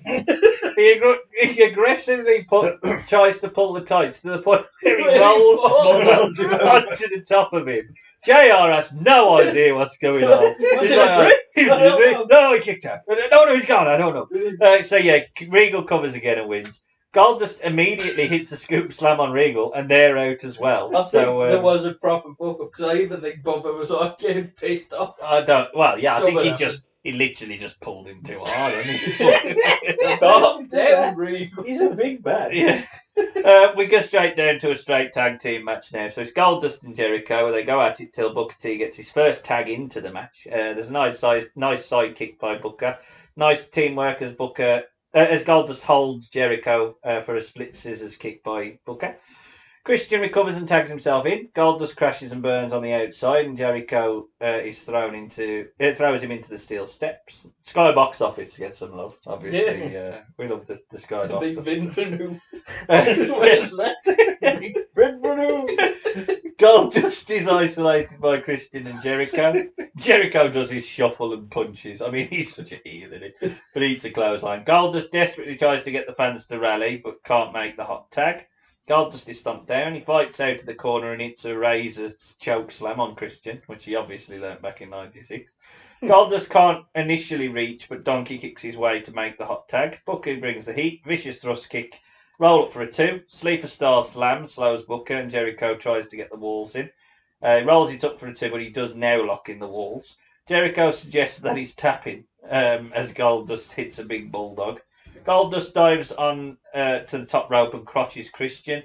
Booker T gets a close 2 count and goes up high. He survives the superplex attempt and hits a missile drop kick for a 2. There's a spinneroonie, a scissors kick. Goldust stops the distraction, but it does mean that Jericho can kick out of the scissors kick. Jericho cracks Booker with a title. There's a lion salt, but that was tease and swerve. It's only for a 2. Jericho tries another belt shot, but it goes straight into the bookend, and we have a nice new tag team champions crowned. What I will say is there's 2 very different in terms of how much notes I had to make for that sections of them, and how many notes I had to make for the Steamboat match earlier. As it relates to watching a match, this was much better. Yes. As it relates to making notes on the match of that length, it was a nightmare. But yes, thankfully, multi-man matches always. I mean, it was there was just so much going on. Yeah. But in fairness to him, it was 24 minutes. This match was, but it was structured quite well. Yeah. I enjoyed it. I thought a good break. I don't think he's going to win Match of the Run for any of us, but Booker T is the star. Oh, Jesus Christ, he's just so good. Well, he fought for the world belt though at the Mania after. This is his start. His tractions. Yeah, his upward momentum. And then when you add in Regal and Storm are quite good heels, even though they're the third best, maybe fourth best. Well, they get took out early in the next year, right? Because that's when Regal gets dropped on his head at No Way Out and East Hill as well. He has a heart parasite from India. When he went over, he had a heart parasite. That's why you don't see him for a year or so. And obviously Jericho and Christian are such good hands. So yeah, I liked it. Nothing really to add. Really, I just thought it was a steady match. Again, Goldust probably wasn't the key focus, but everything he did in it, he did well. Jack, I enjoyed it. I thought it was a decent match. I thought they all. You could argue that you could have knocked it down to just Booker and Goldust versus Christian and Jericho. Yeah, to give him a bigger. I think they did do that at No Mercy. I think they did at that match. Because I'm sure that's the one when the rope breaks. So I thought it was this that happened. Well, I can understand why they changed it. Then. Mind you, you could have gimmicked it or something like that. But you know, they have the big crowded moment. Booker's obviously shooting off to the stars. Yeah, he ain't going to stay in the tag division very long. So hot at the moment. Well, I think they're losing before the Rumble because it's Storm and Regal, I think, who win them after. Which is, again, is sensible. Get them pop on the pay-per-view, drop the titles and get him away from the tag division. Again, the problem is Goldust, but Goldusty, you know what I mean? He can get the heat for it, couldn't he? Yeah. But I thought it was a good, solid opener with 8 people who are credible, characters and know what they're doing and all have a purpose. Yeah, I And would agree. Decent foils for each other, apart from the Regal pin. Yeah, which That is was strange for Regal because he doesn't make many mistakes. No, I think he just got a bit too over aggressive. Yeah. But He did. to Give him be a honest, proper I think wedgie. there was probably a bit of a shouting match on the way back. Yeah, I think. Have that. But to be honest, I wouldn't mess with Regal either. No, I don't think Plumber would go at it with Regal. No, probably not. But I enjoyed this tag match. This is my era. Yes, And 2002. yes, I've seen this a few times. But yeah, it is really good. The proper team won, the best team won. That was all good tag teams. You could have just had the tag belt swap between them, really. But Yeah, it was a obviously, steady Booker, you division. could tell was gooey. Yeah. Jericho fits in there, but obviously then he goes in a few with Shawn, don't we, after? Yeah. So a lot of these teams tend to split. I don't know what Christian does after this. I think he's just like his lackey.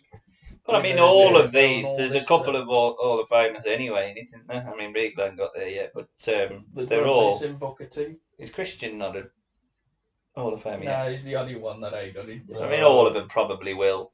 I mean, Yeah, maybe definitely. Storm's the only person that I think might not, but I think everyone else that isn't in it will. Regal will get there.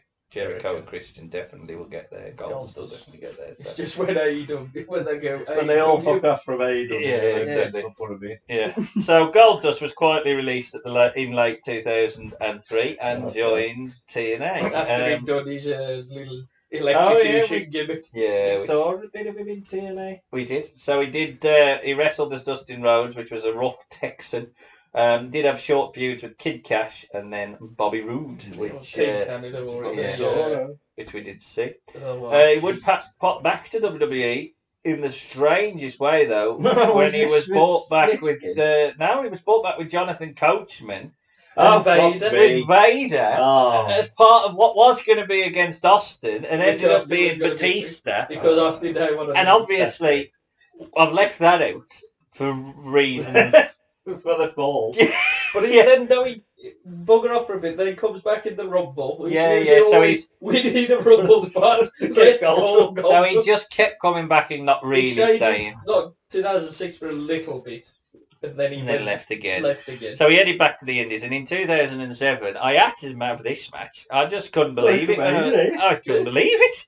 So yeah, we go into All Japan Pro Wrestling. We don't normally make a stopover in Japan, but I thought when I saw it, I thought, fucking hell, I'm having that. I didn't know he wrestled in Japan as Goldust. Gold But I Dust. thought it was New Japan, not All Japan. No, well, All Japan's a bit more mental, Oh, really. well, based on this match, it definitely is. And So the he, promo. he- Did you see the promo after?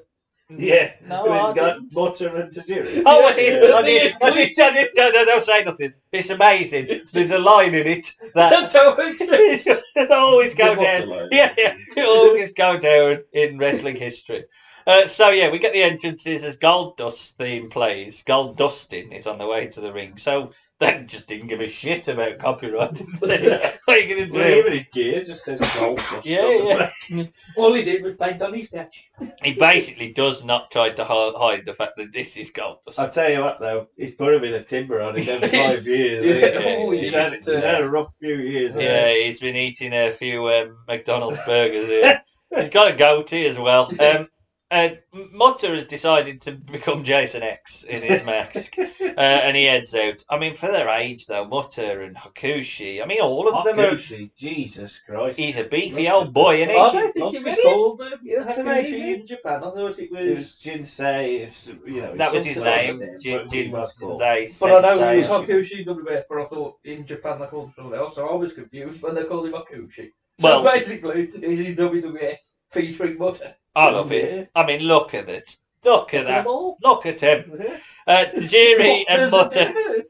What that does stand out to me, Well, from the four. Well, yeah. Tajiri and Mutter do the dual mist. And That's amazing Tajiri, stuff. which is great. Tajiri and Hakushi start us off. There's a big chop by Hakushi Yeah. and a spinning It's a bit heel kick. slow to begin with, I think it is because there's no Yeah. crowd and they've got to build. I like Hakushi doing the Undertaker sit-up spot. I think he is an undead warrior. I isn't think, he? yeah, I think he's sort of the Undertaker of Japan. isn't he? Yeah. The great handstand and karate kick. Hakushi teases the road walk, and then Tajiri teases the tarantula. And respect is on show. Goldust is tagged in. Tajiri does the Goldust rub after receiving a bite from Goldust. He does his and then Goldust, and then he just rubs himself. He then, and this is obviously in Japan because might be a touch too far for WWE. He basically then teases doing anal sex with Tajiri. So that's it. Oh! Yeah, because it's Jesus. That's brilliant. That made me laugh. You want to have anal sex with me?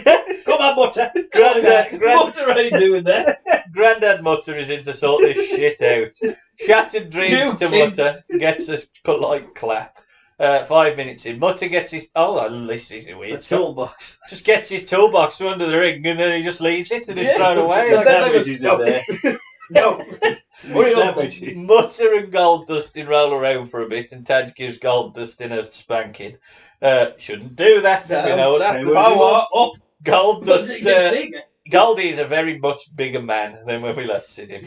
He uses a power throw to throw Tajiri around. It's a beautiful scoop slam, which I've probably rewrote 3 or 4 times. Yeah. Hakushi is in now, works down on Tajiri with kicks. There's a chin lock before tagging in Goldust to get a 2 on a knee drop. Tajiri is cornered now, and there's this is a very strange team, Hakushi and Goldust. It is. They start working over Tajiri. 95 WF. Yeah. Hakushi hits it. I like his falling head from the top. He just like just stands and then switches off. It's really cool. Hakushi, he gets on the top and he just sort of flops. Yeah, I onto think a few do that, don't they? Yeah. Nerve lock, obviously. Tajiri survives and Hurricane Rana's out. Hits a handspring elbow and makes a hot tag. Goldust hits a drop uppercut and seems to have slowed the hot tag, but Dragon Screw and modified figure 4. Goldust screams. Hakushi then sort of puts a camel clutch on Mutter. Tajiri then does the same on Goldust. We go outside. Mutter throws Goldust into the railings. There's rushing elbows, and Hakushi is double misted by Tajiri as he jumps off, and Mutter as he comes off the top rope. DDT by Goldust. And oh god, this is Japan. He goes now to kiss Mutter stupidly and gets misted in the face. He gets up. Tajiri mists him in the face. There's a shining wizard by Mutter, and Mutter wins the match. And then after the match, it's the strangest thing in the world. So you got a table covered in a white cloth with Tajiri just sort of peering above it, like in just his head, looking at where Mutter has obviously misted the white table. And then he says, I want to be a champion. I'll be back. I am a belt. I am a belt. Oh, yeah. And then you see that he just goes... That'll do. He realises, tell me what he said. That'll do, boys. That'll do. I am a belt. I am a belt. What a Then Tajiri just spits on the table. Tajiri gets another mist. Just amazing, isn't it? Very convenient. And then he just closes on the mist on the tail. Just amazing. Brilliant. That's amazing. Give me more of that. I mean, it was a bit slow in parts, and Japanese wrestling's difficult to go from what we've watched to just Japanese wrestling. But I do love all 4 of these. Are really good. Even Goldust, who's not Goldust at this point, he is a bit lost. Bless him. Yeah. He still performs adequately. And I love Mutter. I love Mutter when Mutter was young, and I love Mutter when he became Clint Eastwood Mutter, and just looks like he would shout at you for being on his lawn. Like without being, what was it, Keiji Muto? I just love the fact he's still doing now. I mean, he's just a grumpy old granddad who looks like he would kick Everyone it stole my off. gimmick. He is a belt. Let's face it. I am the belt. And Tajiri and Hakushi. I mean, Jesus, who don't love? If you don't love, I can't believe that. I know where we get next. I can't believe that TNA looked at that and. They don't look at this match specifically, but if you look at that match and you're thinking, well, we need somebody to fight a beast. There's Hakushi there who's so. I mean, he looks brilliant. He's beefed up and all. The Japanese characters is always brilliant. The eyes, he can still move around easily. I think he's brilliant. Like I can't believe no one's ever given him a big run. WWE really ballsed it up whatever they did with Hakushi. I think Brett bought him in there, just so he could Well, he had have a brilliant match with Brett, and then they made him face there. Lost it. Which he was ready made to feud with Taker. But I think they did have a match, though, they in Japan, them two, Taker and... Yeah, they have, yeah. But we've got to do a Hakushi podcast at some point, just so we can love up Hakushi and talk down how WWE dropped the ball, because... And to be honest, how he hasn't been he wasn't then picked up by WCW or then used in the countless companies that have come after WCW. He is just, I mean, look at the size of the bastard. He looks massive. Yet his offense is so strong and he's so unique. Like, he just what I know there's this sort of attitude towards Japanese wrestling that a lot of Japanese wrestlers are the same. Certainly from a Western Mexico. And the same in Mexico. But he stands out in all of the Japanese wrestling. So, he does. And Tajiri was the same. Tajiri made himself look. He took the mist, didn't he? That was his thing. So, and he can do a bit of the comedy with it as well. Yeah, exactly. With the stuff with Goldust, I love that bit. I love Tajiri. He's brilliant. I did enjoy this match. It was with the Ultimate Dragon stuff now. Like I said, they didn't reinvent the wheel. They got the shit in. They did what they need to for the crowd. Nothing was over the top, but everything that they did well. And I am a belt. I think that's it. I am the belt. You can't really argue with that. No. He'd head back to TNA. Oh God, here we go. And introduced himself as having a split personality. Basically, that's what Goldust 7. He even mentioned 7 in the promo. So he had a mental breakdown, which saw him introduce his alter ego, Black Rain. So he would switch. He did switch between Dustin and Black Rain for some matches. Did he? Yeah. Just before he then went all Black Rain. Like that. And then, but because of this, he just as soon as he got into the James Mitchell Abyss storyline, that was it then. They dropped the Dustin angle and he was just Black Rain and he was now I think that was more because Judas Messias either got injured or just never turned up. Yeah, he got injured. He was supposed to come in and he got injured, so they had to use Black Rain. We'll talk about our thoughts on Black Rain at the end, but he would start fighting basically in hardcore brawls, whether that's more to do with his conditioning at the time or the gimmick. That's true. But he was feuding with Raven, Rhino, and then Abyss, and that takes us Shark to Boy for some reason. Well, Shark Boy, look at this. I mean, the Shark Boy. Genesis 2007. It's the Abyss Shop of Horrors match. So basically, it's not the Abyss Shop of Horrors match. It's a versus Abyss in the Black Reigns Shop of Horror match. What do you sell in this shop? Unfortunately, welcome to my shop. Unfortunately, Dustin Rhodes is going through a tough time at the moment.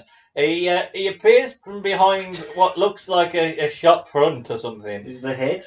Basically just the head. Hello, it's me again. He had the bell going in his shop. Welcome to my shop. And he has Misty, his pet rat.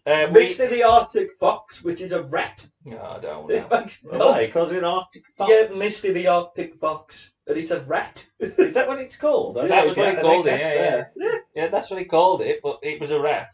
What the fuck? We see a chess set and mouse traps before we get a brief rundown of the torture that he's put Abyss through, which is basically to put a bag with the rats in it on his head, and then the same thing without the bag, basically. They rubbed the rat on the face. That Arctic Fox, you won't get away with that now. No chance, no. Big brawl to start us off. Abyss tosses him into the railings and the bell sounds. We spill to the outside and a board is used to the head of Black Rain. Dustin looks in the worst shape of his entire life. You're so fat. He already looks gassed as he's crawling away from Abyss. He uses his own board on the head of Abyss as Black Rain teases opening a door to a sort of box at the top of the stage. Oh no. Which is mainly the story that's been driven, that someone's got the key and he stole the key and you should have never given me the key and That box been there like every show. It's just on the ramp. Yeah, Or does he opened move it, it should have just been a skeleton. Oh, we got to Been finish. here forever. It's chock full of Abyss is back Wrong on onto the trash cans on the aisleway. Brett rope clothesline and a top rope attempt by Abyss catches him. Black Rain breaks loose and it's another clothesline. It's a running stunner for a 2. Black Rain sets up a chair in between the middle rope, top and middle rope, and ends up going headfirst into it. Barbed wire baseball bat is used to the belly welly of Black Rain, and there is a lot of belly welly of Black Rain at the time. We wander up the aisleway as Black Rain gets chokeslammed off the stage. Oh god, yeah, this is the spot, isn't it? So he sets up the mousetraps in the ring and then goes to a DT style voice. Mr. Badland smiles, and no one will get that reference, but I'm leaving it in. Abyss puts both the hands of Black Rain into this vice, which basically stops him moving. Yeah. So James Michelin has to run across and loosen it. Abyss had grabbed the rat, which I hadn't noticed. We go into the ring. Mitchell is caught. He drops the rat down his shirt. That's Mitchell done. Reigns then hits a pedigree on Abyss into the mousetraps, and Abyss does sell his arse off to try and get it over. Starts pummeling Abyss with a kendo stick. And Black Rain runs towards Abyss with brass knuckles, but he just hits a black hole slam, and that's it. He's done. Then, I mean, it's like Des O'Connor came out for take your pick, didn't it? Really, because he takes the key. He says, "I don't want to take the money, Des. I'm taking box 4. What's your number? I'm having box 4. What's in box 4? Ah, it's a shock. No, he opens the box, and inside it's Great Mutter from before. Oh no, it's not. It's Relic, which is Killer Backwards. Johnny the Bull. Oh, is it Johnny the Bull? It's Yeah, Johnny the I can Bull, see it's Johnny the Bull. Yeah. He's too That's right, meaty, isn't right. If he was in there forever and he just changed it with chock full of them. Look at him with his small feet. Yeah. They're wearing them long trousers over his feet. He beats down on Abyss after spraying him in the eyes. Black Rain and Relic beat down on Abyss. He uses some sort of spiky thing, sword thing on his head. Yeah, I think he used that on stage. Abyss is shoved in the box and he's pushing him off the stage, and that's it. Relic was his brother. Am I right in saying that? Or I something? have no Is that what idea. it was? Relic's. Or was it Judas Macias was his brother? Judas Macias was the was his Abyss's brother. brother. Oh, that was it, yeah. I These don't two know was what this Phil was. F and Judas Macias. Yeah. I don't really know what this was. I'm going to say my thoughts before you two rip it apart. I actually quite enjoyed it. I thought it's hard to do hardcore and do anything inventive. So These days, yeah. yeah, because I quite liked some of the goofiness, the voice, even though it was a bit pathetic, and the mousetraps. And there was bits of it that I enjoyed, and I must admit, if I'm just watching this, I would think, well, who the fuck's that attacking him at the end? I know where the storyline goes, Yeah. so I would have had some level of interest. But the worst part of this match is Black Rain, and that's Yeah, the shit. That's if a man He's ever had that wrestled to show where his state of his mental health was at the time, Yeah. it is evident that Dustin Rhodes is not a happy man. Yeah. Because this character, you've gone to the well too many times in trying to be that kind of character, and I don't quite get it. No. And if you want to do, I mean, they actually did they gave the angle of the split personality to the right person, didn't they? Yeah. Which was Abyss. Yeah. He did it right. This just didn't quite work for me. But I don't think the match was as bad as I thought it was going to be. Jack? I don't really enjoy it that much. I mean, when from the moment he comes out, and why has he got that fucking wig? I mean, why has he got a wig? Well, Even the wig's just really annoyed me. Like, I know he was Goldust. Yeah. He doesn't need a wig with this character. It just looks stupid. It does. He's got a black wig on.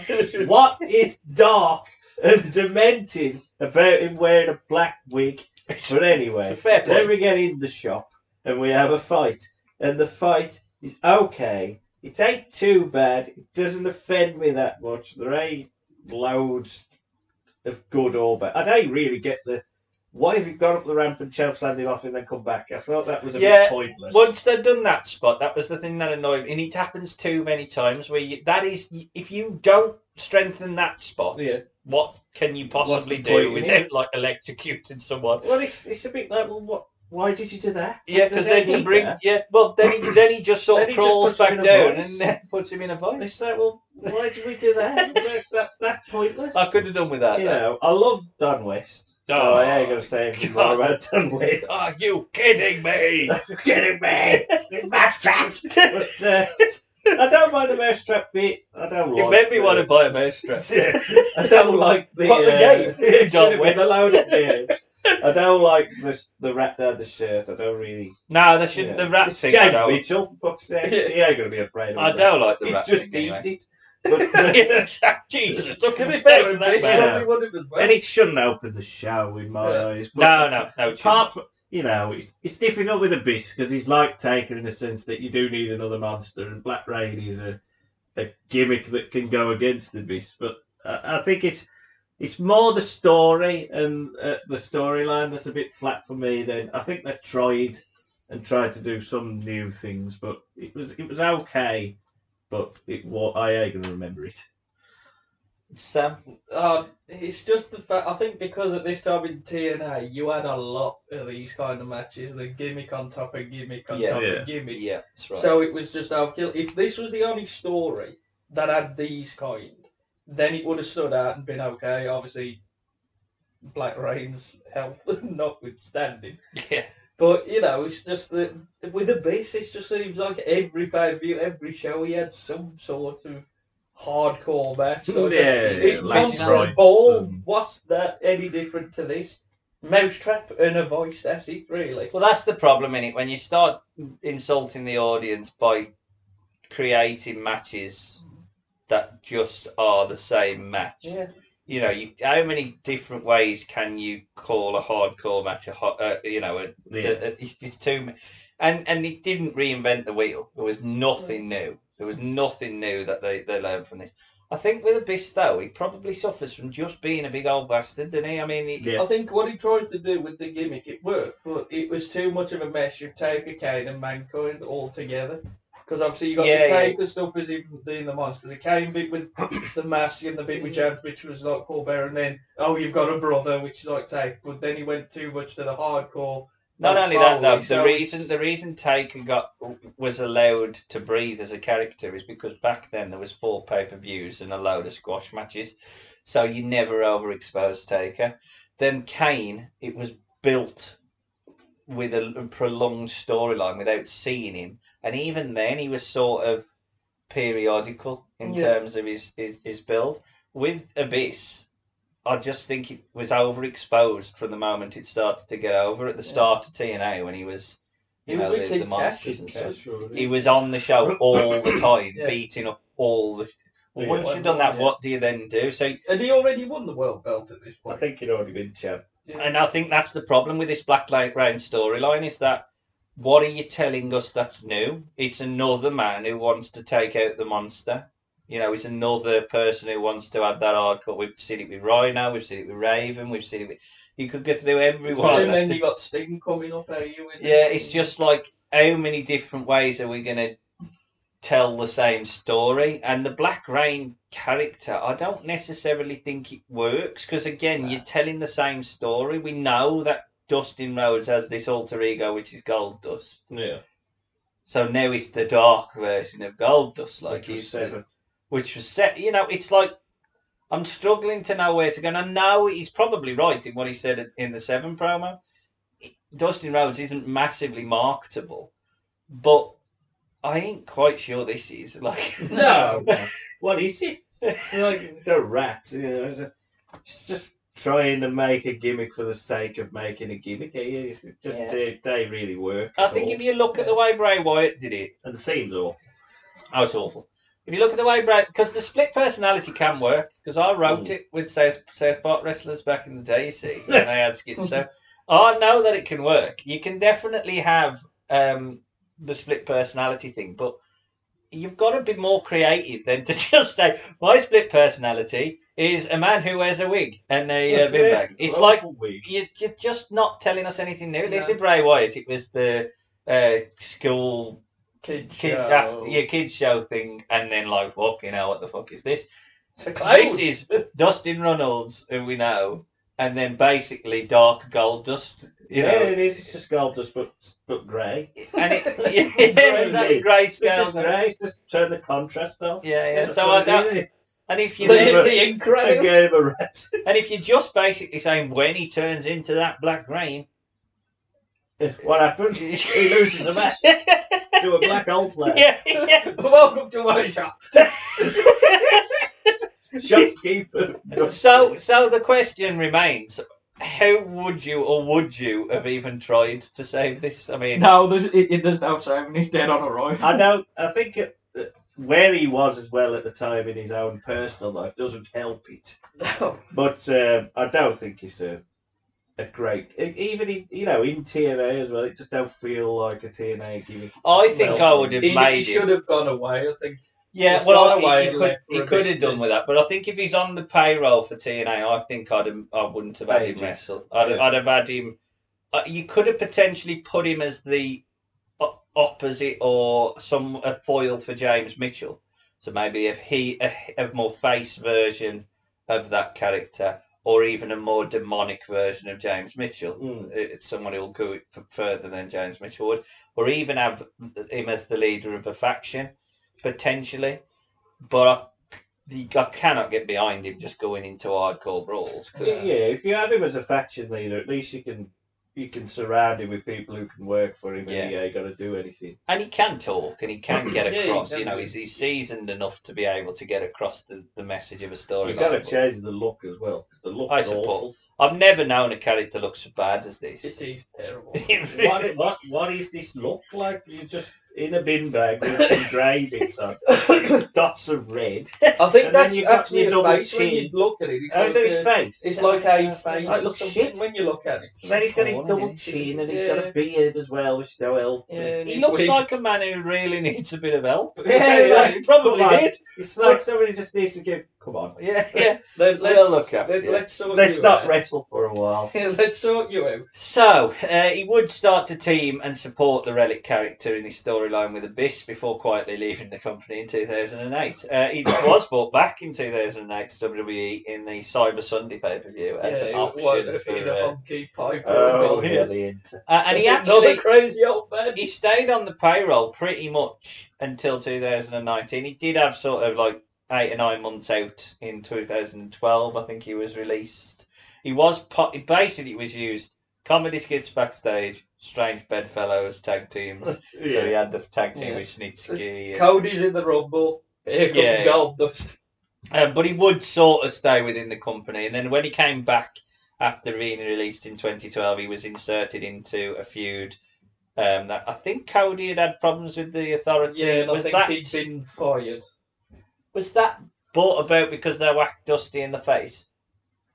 No. Or did they whack Dusty in the face? I think they whacked Dusty and then Cody was the one who was going to fight. And then he fought Orton, I think, and everything, and then got fired. Here comes Dustin. And then Goldust just appeared on Raw. Yeah. Well, and here we go. So they had a much more noticeable match, which was on the pay-per-view. I think Bragging Rights. Bragging Rights.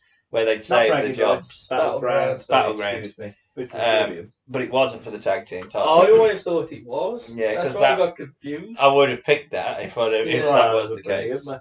It was a tremendous match. Yeah. The reason we didn't is one, it's Battleground. We may potentially review it, and two, obviously, it wasn't for the tag team titles. But we are reviewing the 14th of October's Raw from 2013. And we get the entrances for Goldust, followed by the newest member of the WWE locker room, Cody Rhodes. And then the Shield make their way through the crowd. It is weird seeing the Shield in this very young version of the Shield when you look back.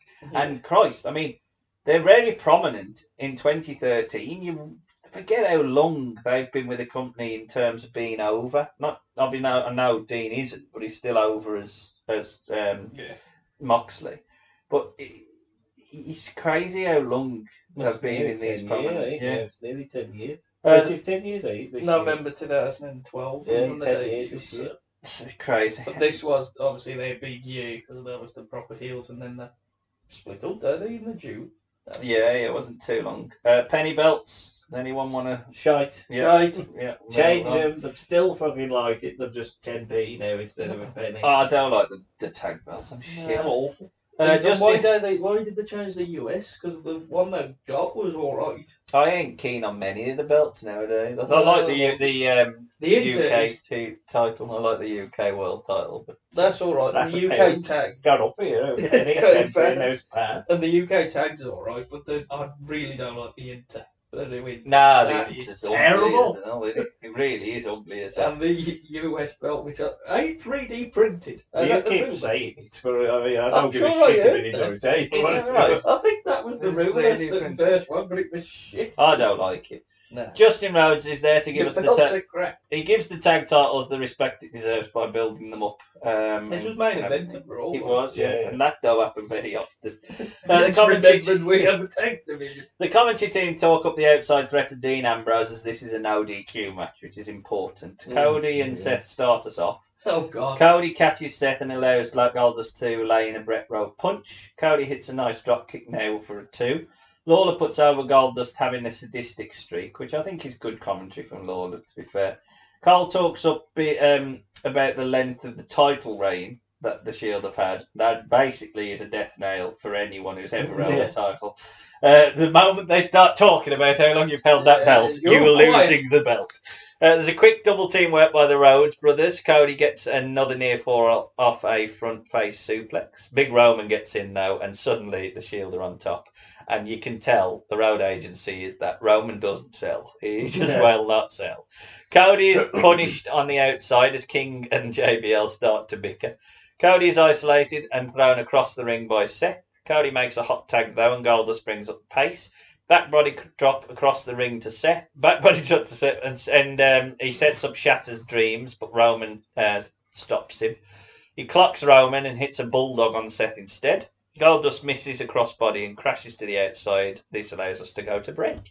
And after break, Roman is beating the shit out of him in the corner. Goldust survives and backslides, but eats a clothesline by Seth. Goldust is desperate for the hot tag as Roman works down Goldust.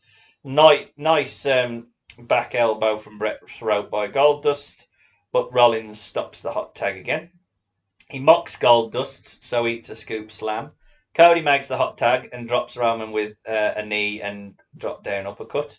The crowd is building quite nicely as Cody hits a nice moonsault for a 2. He really does have a good moonsault, in fairness, Cody. Ambrose bumps on an Enziguri-style kick. Cody hits a springboard dropkick for a 2, and now everyone's in. Crossroads is teased, but Dean is in edge 3 on 2. The Shield powerbomb is teased, but Goldust brings in a chair and lays the living shit into Seth and Dean. Roman recovers as the chair. Goldust ducks and a crossbody to Reigns landing onto the chair. Cody and Seth brawl on the outside. Seth hits a powerbomb toss on the barricade to Cody. The timing on the atomic drop from Seth's jump by Goldust is brilliant. And Goldust he really is. I mean, he's working his arse. He really is working his arse. It's a contrast to the match we just saw. Oh, Jesus Christ. He's rejuvenated. Lost some weight. Clotheslines both members of the Shield to the outside, and the double bump that he takes with, I think it's with Seth. It might have been with Roman, though. It was brilliant. It's Seth. Seth's usually the one that takes the bump. It's brilliant. Ambrose has recovered, though, and they attack Goldust on the outside. Roman now hits a spear through the barricade. The pop, though, that tank top Big Show gets when he's jiggling through the crowd. How have they made Big Show over? Like, what have they done here? They've managed to get Big Show over. He runs in, he lays out Ambrose, KOs Rollins. Cody and Roman are in the ring. Basically, Roman ducks, but he ducks into a KO punch. That's the only frustration. Cody picks up the win. Goldust and Cody have won the tag team titles. Triple H runs out. Triple H runs out, and it now feels like it's Triple H versus Big Show. But other than that, how did that happen? Yeah, but I gotta say, I thought for the first time properly, I felt that Goldust was the MVP in the match. Yeah. He really felt like he was the glue that held everything together. Yeah. And as a TV match, I don't watch a lot of the Raw TVs now.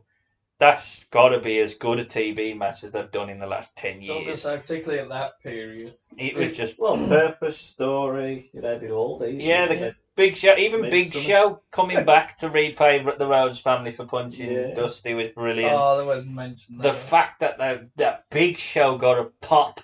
And But he was doing the yes. Yeah. Which, Well, that's true. But the fact, like I say... Well, he ain't just going to go... He should have all the crowd I absolutely loved that match. I thought it was really good. Jack? Yeah, I thought it was very, very good. The only thing I don't like the fact that it's no DQ, but then they all still have to tag in, and Dean Ambrose just stands on the outside. So we'll just get in and beat him up. But apart from that, it was really, really good. I really enjoyed it. Even Big Show coming through the crowd and laying him out. I don't mind per se. He is a giant, so it's understandable. And he just would have liked the story. I would have liked Cody and Goldust to have a little moment lifting up the belts. But maybe they overrun because Triple H just got in and pushed him. Get the fuck out of here! I've got to build up my non-match with Big Show. But apart from that, I thought it was really good. Yeah, really, really good. So yeah, it is a really good tag match. Obviously, the no DQ stick. I can see why they did it, but at the same time, I understand it. But it would might have. You don't want to keep adding thing with Dusty. It just annoys me. It might have been better if the timekeeper had been told not to DQ them or something like that. Yeah, but the authority was punishing the Shield, were they, at this point? Yeah, because they were starting to... okay. Because they were starting to rebel. But Dean Ambrose still had the US for another 6 months. I think they forgot that he was the US. But... You have a belt! They defended it earlier in the show, and all this. Oh, They've made them defend the belts. I mean, you can tell that the Shield are going to be over, though, anyway. Cause, I mean, yeah, they're starting to become faces at this point. But even the way, I thought that the handling of the Shield in this match was right as well, because you know that Roman is holding a tag team title and you need to get that belt off him. But they kept Roman really, really strong without sacrificing Dean and Seth, which is difficult to do. So, yeah, I just thought it worked completely well. So Goldust would stay on the card, but did drop down the card until 2009. So he team and feud with Stardust. Now you can find out all about that in our Stardust episode in the archives, as well as teaming with R-Truth. The Golden Truth. You want it? You got it. The Golden Truth. No one wanted it. And they did tease. Oh, well, he did. He turned heel, didn't he? Yeah, he went sort of back to Hollywood Goldust, yeah, a little bit. And I think he then started to have more... They sort of did a farewell tour, didn't they, where he was like... He had a match with Cena. In the US Open. He fought... Randy Orton as well. He fought Bray as well without his paint, but he still had the Goldust suit on, but not before as Dustin Rhodes. Because I think it was a whole thing with Bray going on about hiding behind paint or something. I think he fought as the Natural. That was on a Starcade show, because he come out as Goldust and then they put the WCW Natural. And he fought, was it Dash Wilder he fought? Or Dolph. I know Arn did something with Dolph Day on one of them. He spy busted him or something. But yes, he would sort of have... I don't want to say a farewell tour, but I think WWE was sort of giving him matches and treating him like the veteran on his way out. However, Dustin didn't want to become a veteran, so he joined his rival promotion, AEW. No small part was set up by his brother Cody Rhodes, and in Cody's first real feud heading into the first AEW pay-per-view was with Dustin Rhodes. So we would get brother v brother at Double or Nothing. So, unfortunately, I didn't give you the one with the entrances, but there was entrances, believe it or not. They didn't morph into the ring. I noticed you keep skipping entrances. Turn them off. But yes, Jericho. Needless to say, wasn't that the one where where Cody broke the throne? Oh, now he's gone back to it. Oh, put that back, sorry. Eat that crow. Right. Both men get a very emotive response as we get chance for Dusty. We lock up, and the first lock up is won by Cody. He does love an Easter egg, though, Cody, doing the trip at the taunt like Stardust. Even though he hated Stardust. Yeah. Drop down uppercut, and Cody throws Dustin to the outside. Tope suicida, but that's not said by JR, that's said by Excalibur. Fuck off! You have got the other bloke there and all that. Oh, what's his name? Pointless. Marvez, Alex Yeah, Marvez. he was a remember even. No, He say much on the No, commentary. He has like little bits where he chimes in. He's so quiet and pointless. because I think he was the commentator. Yeah, That then they first. realised, you shit. Yeah. Let's get Taz and Tony Schiavone You and fucking everybody else. awful. But he does the. Yeah, But even then, it's of them course, Schiavone I doing think it. he's No, I so don't like robotic and pointless. Yeah. So yeah, Cody's well on top until a cannonball sent on off the apron by Dustin. Which JR just goes, "What was that?" It fell over. Dustin, he doesn't say it with as much disdain as Tony Schiavone's. What was that? No. Dustin hits a bulldog and gives Cody 10. He goes jab crazy, but Cody walks it off before getting a big punch. Cody's ego is starting to be shown, so we kind of get in the fact that Cody is the heel in this match. And then Brandy leaves us with no doubts as she sort of uses the water bottle on Dustin. There's abdominal work now by Cody in a drop toe hold, and Cody hits his own scoop slam. Dustin rallies back with a few clothesline, hitting his own drop down punch. Cody stops the Shatter's dreams by ripping off the middle turnbuckle pad. That was good psychology. Dustin is tripped into the exposed steel and then sort of thrown to the outside. This allows him to obviously blade. I think he did it a bit much. Do you think so? Brandy hits a spear on him on the outside. Fuck's sake. What are you doing that? What are you doing that? I Not get wearing this that sort for. of like we embrace intergender shit, but this is He's just 6'4". yeah. And if anything didn't need an outside manager spot, it was this It story. didn't need anything. Didn't It need- just needed them to. So one-on-one. thankfully, Earl sorts that shit out. Yeah. Fuck off. Fucking hell, Earl. Look at the state you're in. And I'm DDP. gonna say he's a bit wet. It's like that fucking character off Family Guy with the wooden arms and legs. It's like that, anyway. Sheamus. Sheamus, yes. Sheamus, the Yeah. ref. DDP earns the 10 grand they paid him by coming out to remove Brandy. We now see the dripping head of Dustin Rhodes. Cody zones in his attacks on the head of Dustin. Dustin swings and misses, and Cody hits him with a drop kick. He kind of seems to hesitate because of the amount of blood, and I don't know whether that's story driven or whether he legitimately looked at him and thought he looks like he might pass out. What you doing here? Oh my god. He does continue the attack. You have and, cut an artery. he doesn't continue to attack though, and Irish whips Dustin across the ring.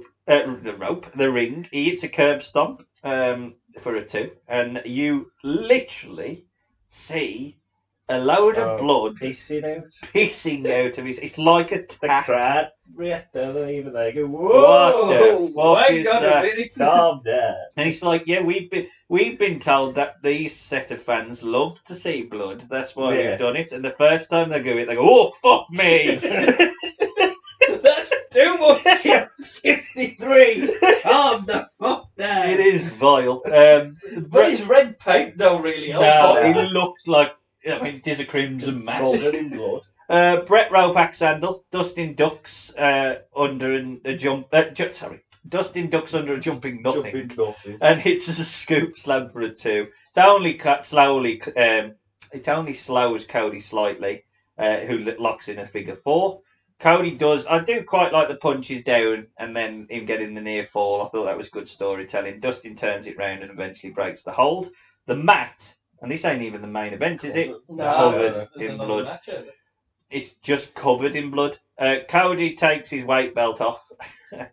Well, yeah. So Dustin. Oh, he powers him up now. Oh, yeah, back in the bum. We do love a spanking spot on this. There's a lot of spanking in this podcast. Dustin exposes the arse of Cody, which does get a good pop, and he uses the belt on him. He then, oh God, and much to the chagrin of EC3, Dustin Rhodes hits a destroyer for a 2. Yeah. And the crowd do love it though. There's a very, very dangerous. Bear in mind, this man has lost a lot of blood. Why are you going to the top rope to try and do a superplex? Yeah. They barely hit it. Earl Hebron nearly falls over. Whoa! Oh God! Now, Excalibur calls it the crossroads. The twisty suplex. It's like a twisty suplex. He lifts him up too much into the crossroads. I mean, the curtain call's been 3 moves, but it was the curtain call at one point. Okay. Well, it gets him a 2. The neck breaker It was was a the neck breaker curtain as call, well, and then and then he a reverse realised suplex. Yeah. Low blow by Cody, which not sure. Springboarding Zaguri, crossroads for a 2. Headbutt and another crossroads by Dustin this time, but that gets a kick out as well. We get shots of the crowd. Now, it probably isn't plants. People need to calm down a bit. There was people going for a walk. They couldn't believe it. Like, oh my God, I can't believe it. It's like we have seen people kick out of finishers, probably on this show. I Like, can't believe it. He spanked it. So I should have got up and just walked for it. Went up for a bit. Big hooks by both men and dueling dropping uppercuts. They turn each other inside What out the on a fuck's that? clothesline. Twisty collision. Yeah. Cody, rather than picking up a win over Dustin by count out, he decides to pick him up from the mat, hit another crossroads, and that is the win. Jack? See, it should have been a lot better for me because the story is perfect. It should have just been brother versus brother. It shouldn't be that hard. Cody's a star. Felt like a star at that point as well. People love Dustin. They both can work. It can be fine. But there was too much. The Brandy stuff was pointless. I hated the spear. I mean, the blood. I don't mind blood, but I think they went a bit far with the blood. He probably cut himself wrong. I don't know. And then some of the spots with the spanking on the arse, and it's not very brother. What story are you trying to tell? Respect. What story are you trying to tell? Are you trying to tell that this is a very emotive, highly driven match between 2 competitive brothers? In which case, why are you doing a spanking spot, and why is your wife involved and all that sort of stuff? I thought it was going to be an easy. When I wrote the matches, I thought, looking at this, there's only going to be 1 or 2 that I'm going to compete in terms of match of the night, and I thought this would be an easy one for match of the night. I agree with you. I thought it was. Maybe it's because my expectation was much higher than it was, but just watching it, I thought there was more problems in this than quite a lot of the other matches that we saw. Yeah.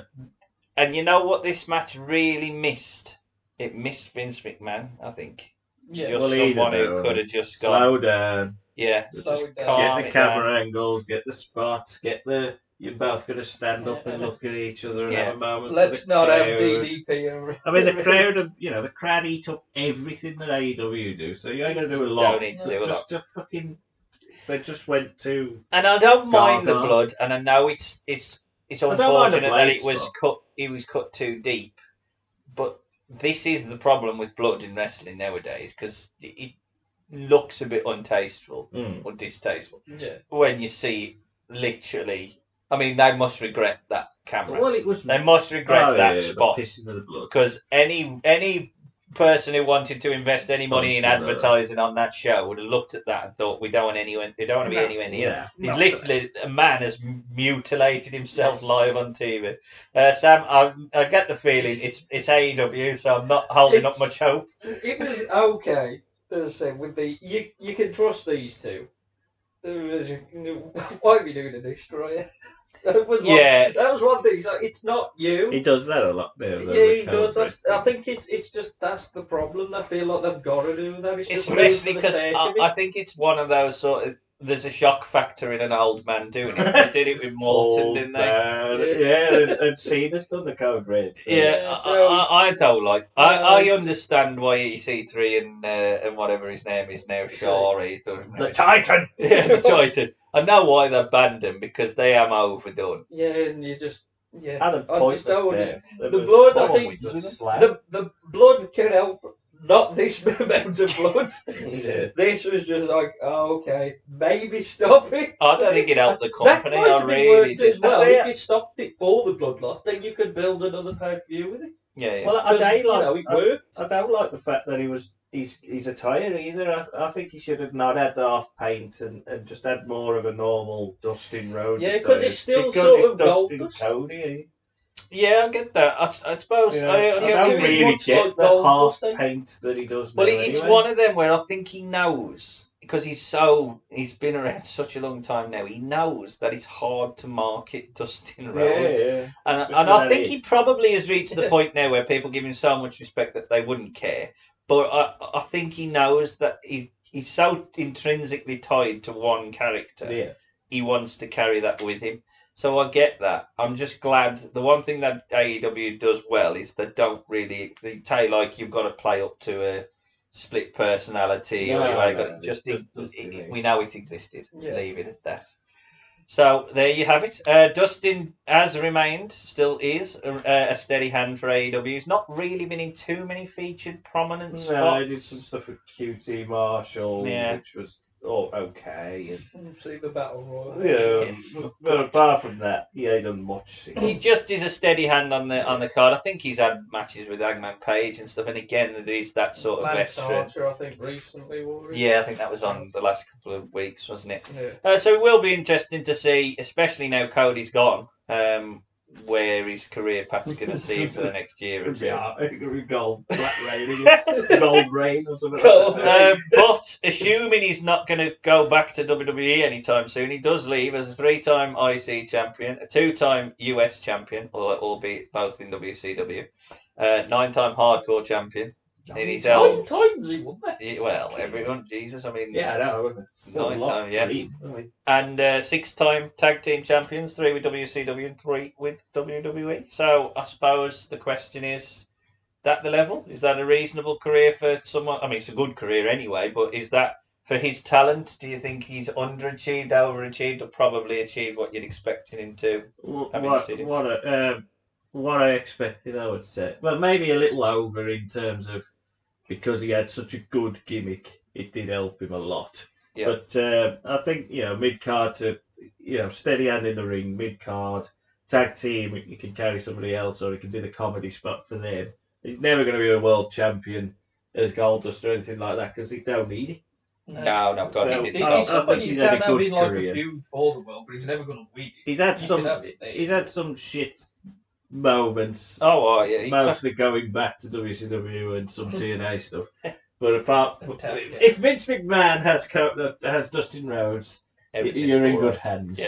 Yeah. I think that's probably a good way to sum it up. I think his career, we've done a sort of fairly deep dive, 3 hours in now. We've done a fairly deep dive of Dustin Rhodes' career. And I think we'll all agree the best parts of Dustin Rhodes' career have been when Mr. McMahon is looking after him. I think maybe he's just found a nice, I don't want to say retirement sort of path, but he's in a nice spot, I think, with AEW now. Where there's he's low in the right expectation. company. And he can help people backstage. And I think a lot of them need he help. possibly could have held the title, but it would have been transitional.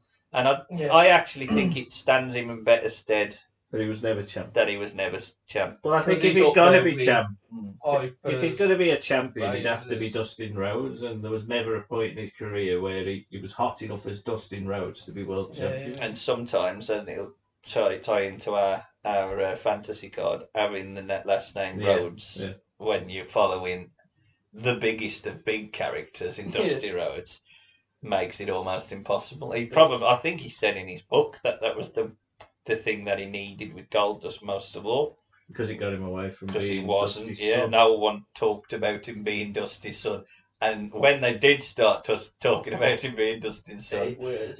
everyone lost interest in the Goldust. Yeah, that's true. That is very true. So, for the first time in podcast history, there's probably a fair amount of choice, but match of the run. I'm going to go with the Backlot Brawl. I just thought it was brilliant. I loved it. Nearly put that.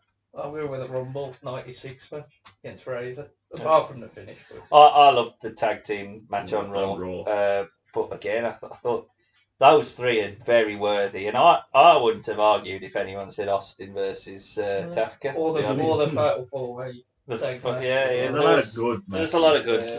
There is a few bad though. So worst match of the run. I'm going to go with the Funk match because I can't understand what the fuck was going on. I still don't know what's going on. 22 years after it's happened, I'm still confused. Well, just to give the opportunity for a bit of difference on the podcast to Sam, I'm going to also say that the Terry Funk match is my worst. It's got to be either that or the Black Rain. I've got to go with the best Black Rain just because, again, at the time, that was going on all the time. And Yeah. Look at the state. I think even though I wasn't appalled by it, it might be because my standards it was like the Giant Gonzalez Undertaker SummerSlam match. I didn't have very much expectation anyway, and I think it deserves a mention. And Terry Funk always makes me laugh because he's mental anyway. That's a good point, actually. I'm not going to do an MVP because I think realistically the MVP of this podcast probably has to be Dustin Rhodes, even though. Well, there's even I think Piper. Yeah, Piper's good. Well, Piper, Funk. I thought was good. Booker T and his match was good. Funk can't be MVP and did the worst match. I mean, that's such a weird kind of thing. Wait till we do the Terry Funk podcast. It is the MVP, LVP, worst match, best Well, match. that's 6 hours. But I've just we've looked at quite a few different versions of him. The only one we haven't, like I say, was the Preacher Man. So what would you say? You could say that's one of them as well. In terms of trying to bookend it, so you would say like the 2002 to 2004 would be Booker and the. Which version would you take? Would you say is quintessential Dustin Rhodes? Which you think is the best Dustin Rhodes? Best version of him would be 96. Yeah, very early Goldust. Yeah, when it did get too over convoluted, it was androgynous, and he'd figured out what it was. Goldust. I think he became comfortable with it then. I think so as well. I think in terms of in-ring work, ironically, I think probably the 2014. Well, I think it's actually arguably now. I think he even though that match wasn't brilliant, it wasn't through any fault of Dustin. Well, he died up 50. And I thought certainly the last 2014-15 with Shield, and then now he's just so steady in the ring. He's got his art down. He ain't slow or anything. He don't look 50 years old. But in terms of interest, great shape. In terms of interest, I think that's a fairly easy question.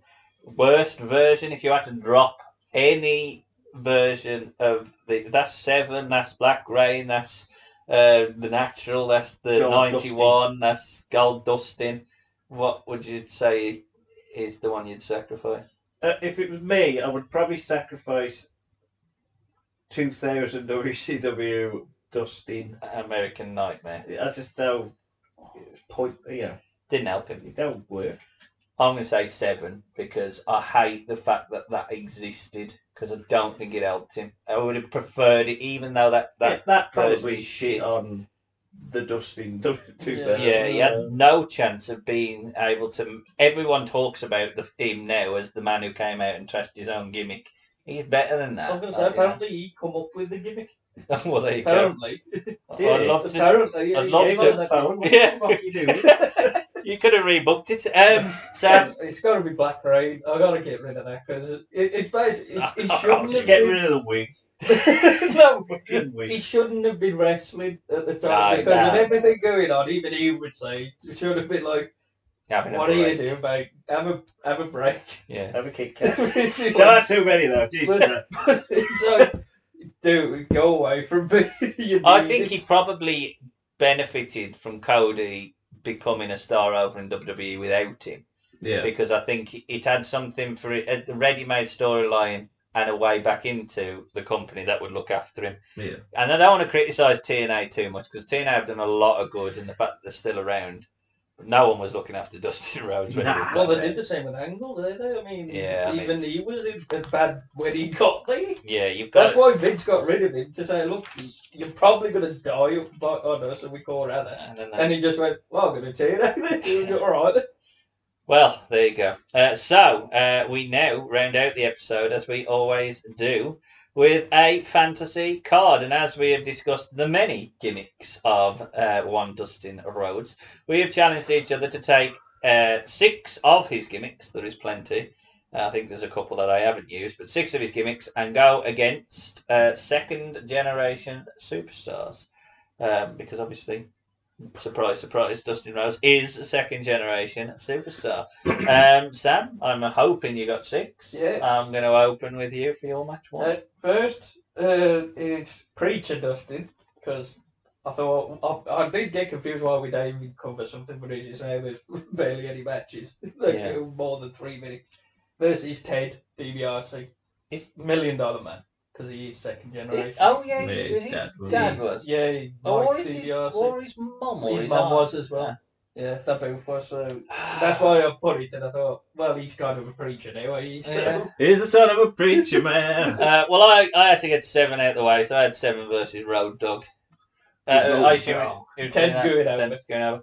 And I'm going to put over Road Dog. My first match then is going to be Gold Dustin versus Kerry Von Erich. Okay, yeah. No argument. Kerry Von Erich. Sorry. My next one is Tafka Goldust, or the artist formerly known as Goldust. Yeah. Versus Brett. Yeah. Oh, God, poor Brett. What are you giving? Yeah, get that over, Brett. Get that ball gag over, Brett. Brett's going to win. Gonna go 30 minutes for the ball I've kind of just realised I picked a third generation. Oh, don't matter. I Actually, haven't. 2. I haven't, but there's some that. Yeah, whatever. Carry on. I thought that as well. You could get third. I got the natural versus the very natural Eddie Guerrero, and I'm going to put over. I feel like Dusty's going to lose every match. Yeah, I'm going to put over Eddie. But yeah, that's the problem when you book him. A lot of people you book him kind of better. Yeah. My next match is Tafka versus Doink the Clown. Oh, Matt Bourne, yeah. Who is second generation. Yeah. My father was a wrestler. He's no fake. You're a clown. You missed that. How did you miss that? It's your Doink boy. the Clown is going over. Oh, you went for my next 2. Tafka versus Doink. What a peak Doink. Vince McMahon. Oh, he's ha! Fucking get it. Book it. None of these was making sense for me, so sorry. Next one is Black Rain versus Braun Breaker. Because he could throw him about. What a match. That didn't fit with the Stoner wrestler. Point over Braun Breaker. Braun Breaker, has he won yet? Braun Breaker. He lost. That was. Dustin. Did he beat Doink? He ain't winning any match for me. Well, I got Black Rain versus Terry Funk because despite the fact, as long as Vince is looking after the booking of it, then I'll trust it. I'm still putting over Funk. Has he got the chicken? and the voice and the match. My next match was that, but I'm going to change it now to Dory Funk. Good choice. Why not? Dory Funk's going to win. What a contrast. Dory Funk to be looking over, all confused with his like Lenny from Mice and Men looking at. Are you a wrestler? Why are we using mousetrap? It's never happened in mine. I'm going to spin you on me. I was proud of this match. I'm proud of this. Go on then. It's 7 versus Von Wagner. He is second generation. Bo Beverly's son. The next fuck? He was the last one, so I'm having and he's got 7. I'm putting 7 over, he got it with 1. Poor Von. Never wins. Von Wagner, come on, he said Wagner. Are they going to put him in the Hall of Fame then? Mo Beverly. I hope so. Next year, the tag. I've got that running dry, the American Nightmare version of Dustin Rhodes versus Barry Windham. And I'm putting over Barry Windham. My next match is a shit match. It's 7 versus David Flair. Oh dear. Oh my God. T-shirt David Flair. Jesus. And David Flair's going over because Dustin can't win. Could have been worse. Could have been Eric Watts. Oh Yeah. God. So my next match is Dustin Rhodes, whichever one version. The Randy Orton. This is where I realised I got these in third. So you could just have Bob Orton instead, if you wanted to be second. So it's Bob. And they call it a headlock. Headlock. Who's winning the headlock? I'm gonna put Bob over. I'd put a UWF Bob. No, not that Oh, one. not that one. Oh. Proper WWF Bob. Sub-main event time is Tafka versus Eddie Gilbert. Oh. See, I thought you might have Eddie Gilbert as well. No. Oh. I'm putting over Eddie Gilbert. What about Mike Graham? Oh, no. Never drew a dime. 1,000 ball gags, never drew a dime. Goldust versus Ted DiBiase. Ted DiBiase wins. Dead, do you? Can't believe that I Ted forgot that. DiBiase. Oh, Ted. I said dead. We Can't can't. believe that. Tough $1 million. Ted. $1 million Ted. Not young Ted. Not young No. Ted. Young Ted. My main event was Goldust v The Rock. Or obviously Rock's third generation. You weren't going to put... So I'm putting Eddie instead Oh, in Eddie good Guerrero. friend. I forgot him, and I shouldn't have. I thought you were going to put Rocky Because Johnson. I think that would be actually a better match. Eddie v Goldust. It'd work. Couldn't you argue that Rock... Because Rocky Johnson isn't a second generation star, even though he's the dad of Rocky. Yeah. Yeah, He's like- it's not like that. Yeah. It's just Rock's there. He's 2.5. It's all a bit weird. Yeah. How does this work? Who's going I'm over? still keeping it Eddie though. This is tough. I like them both. I gotta go Eddie. It's gotta be Eddie. Well, I mean, I know Jack won't, so I'm going to put Goldust over in my main event. He is going up against Bret Hart, but Smaz ending and Goldust gets the win. Gee, Bret I have in that. Sharpshooter pal. I mean, even on the Raw was it after the Rumble when he was into the World, Bret? Yeah, Still not clean. Yeah, still one clean. Main event, Dustin versus Cody. Yeah. Because, I mean, the match. Yeah. And Cody goes over because he is a bigger Brandy star. goes over. Well, more potential to be a bigger star anyway. Currently. Brandy goes over. Oh, God, Brandy. I hope he don't bring a... I don't think they wanted her. Is that right? I think Vince that- went, fuck off. And you fucking dog. But there you have Leave it, them folks. alone. Really shit on Cody there. We hope if Mr. And Runnels... just dog. Leave that fucking dog alone. I mean, we have just shit on his brother's dog, but we hope that if Mr. Runnels is looking or listening to this podcast, he doesn't block us. We tried our best. Yeah. We did shit on it as well. Yeah. I agree. We You should agree. have got rid of it. Yes, we completely agree with you that it wasn't your fault and it was terrible. Yeah. But yes, if you have any other fantasy cards around Dustin Rhodes' gimmicks and second generation superstars, you can let us know now on our website, which is bettercallcreative.com, on our Facebook page, which is facebook.com/BCC pod, or our Twitter, which is @BCC pod. That is the month of April. Well, we're not through it. That's the month of April's character done, but we will be doing 2 more watch-alongs in April. We'll be watching Memphis Wrestling, which we did a long time ago, but we'll be watching Memphis Wrestling and the characters from the mind of one Jerry Lawler. And we will be doing Back to the Movies. It is ready to rumble. Are you looking forward to rumbling next time? Great. We've watched that a lot. We have watched it Come or on. not. Yeah. So, through choice. So Yeah. Are you rebooking it? No. What I wouldn't give him the belt. No. Are you rebooking Jimmy King? Well, there you go. Is it Oliver Platt? They will have to find out. But from the artist formerly known as Jack Chance, I'm being kind here. Oh, thank you. Bye. I am the belt, Ben Chance. How did that end up? And from the deepest, darkest pits of his drunken mind, it's Sam Chance. Goodbye. Goodbye, I've been folks. sober this whole podcast. You Thank you very have. much. You have actually. Well done. Thank you.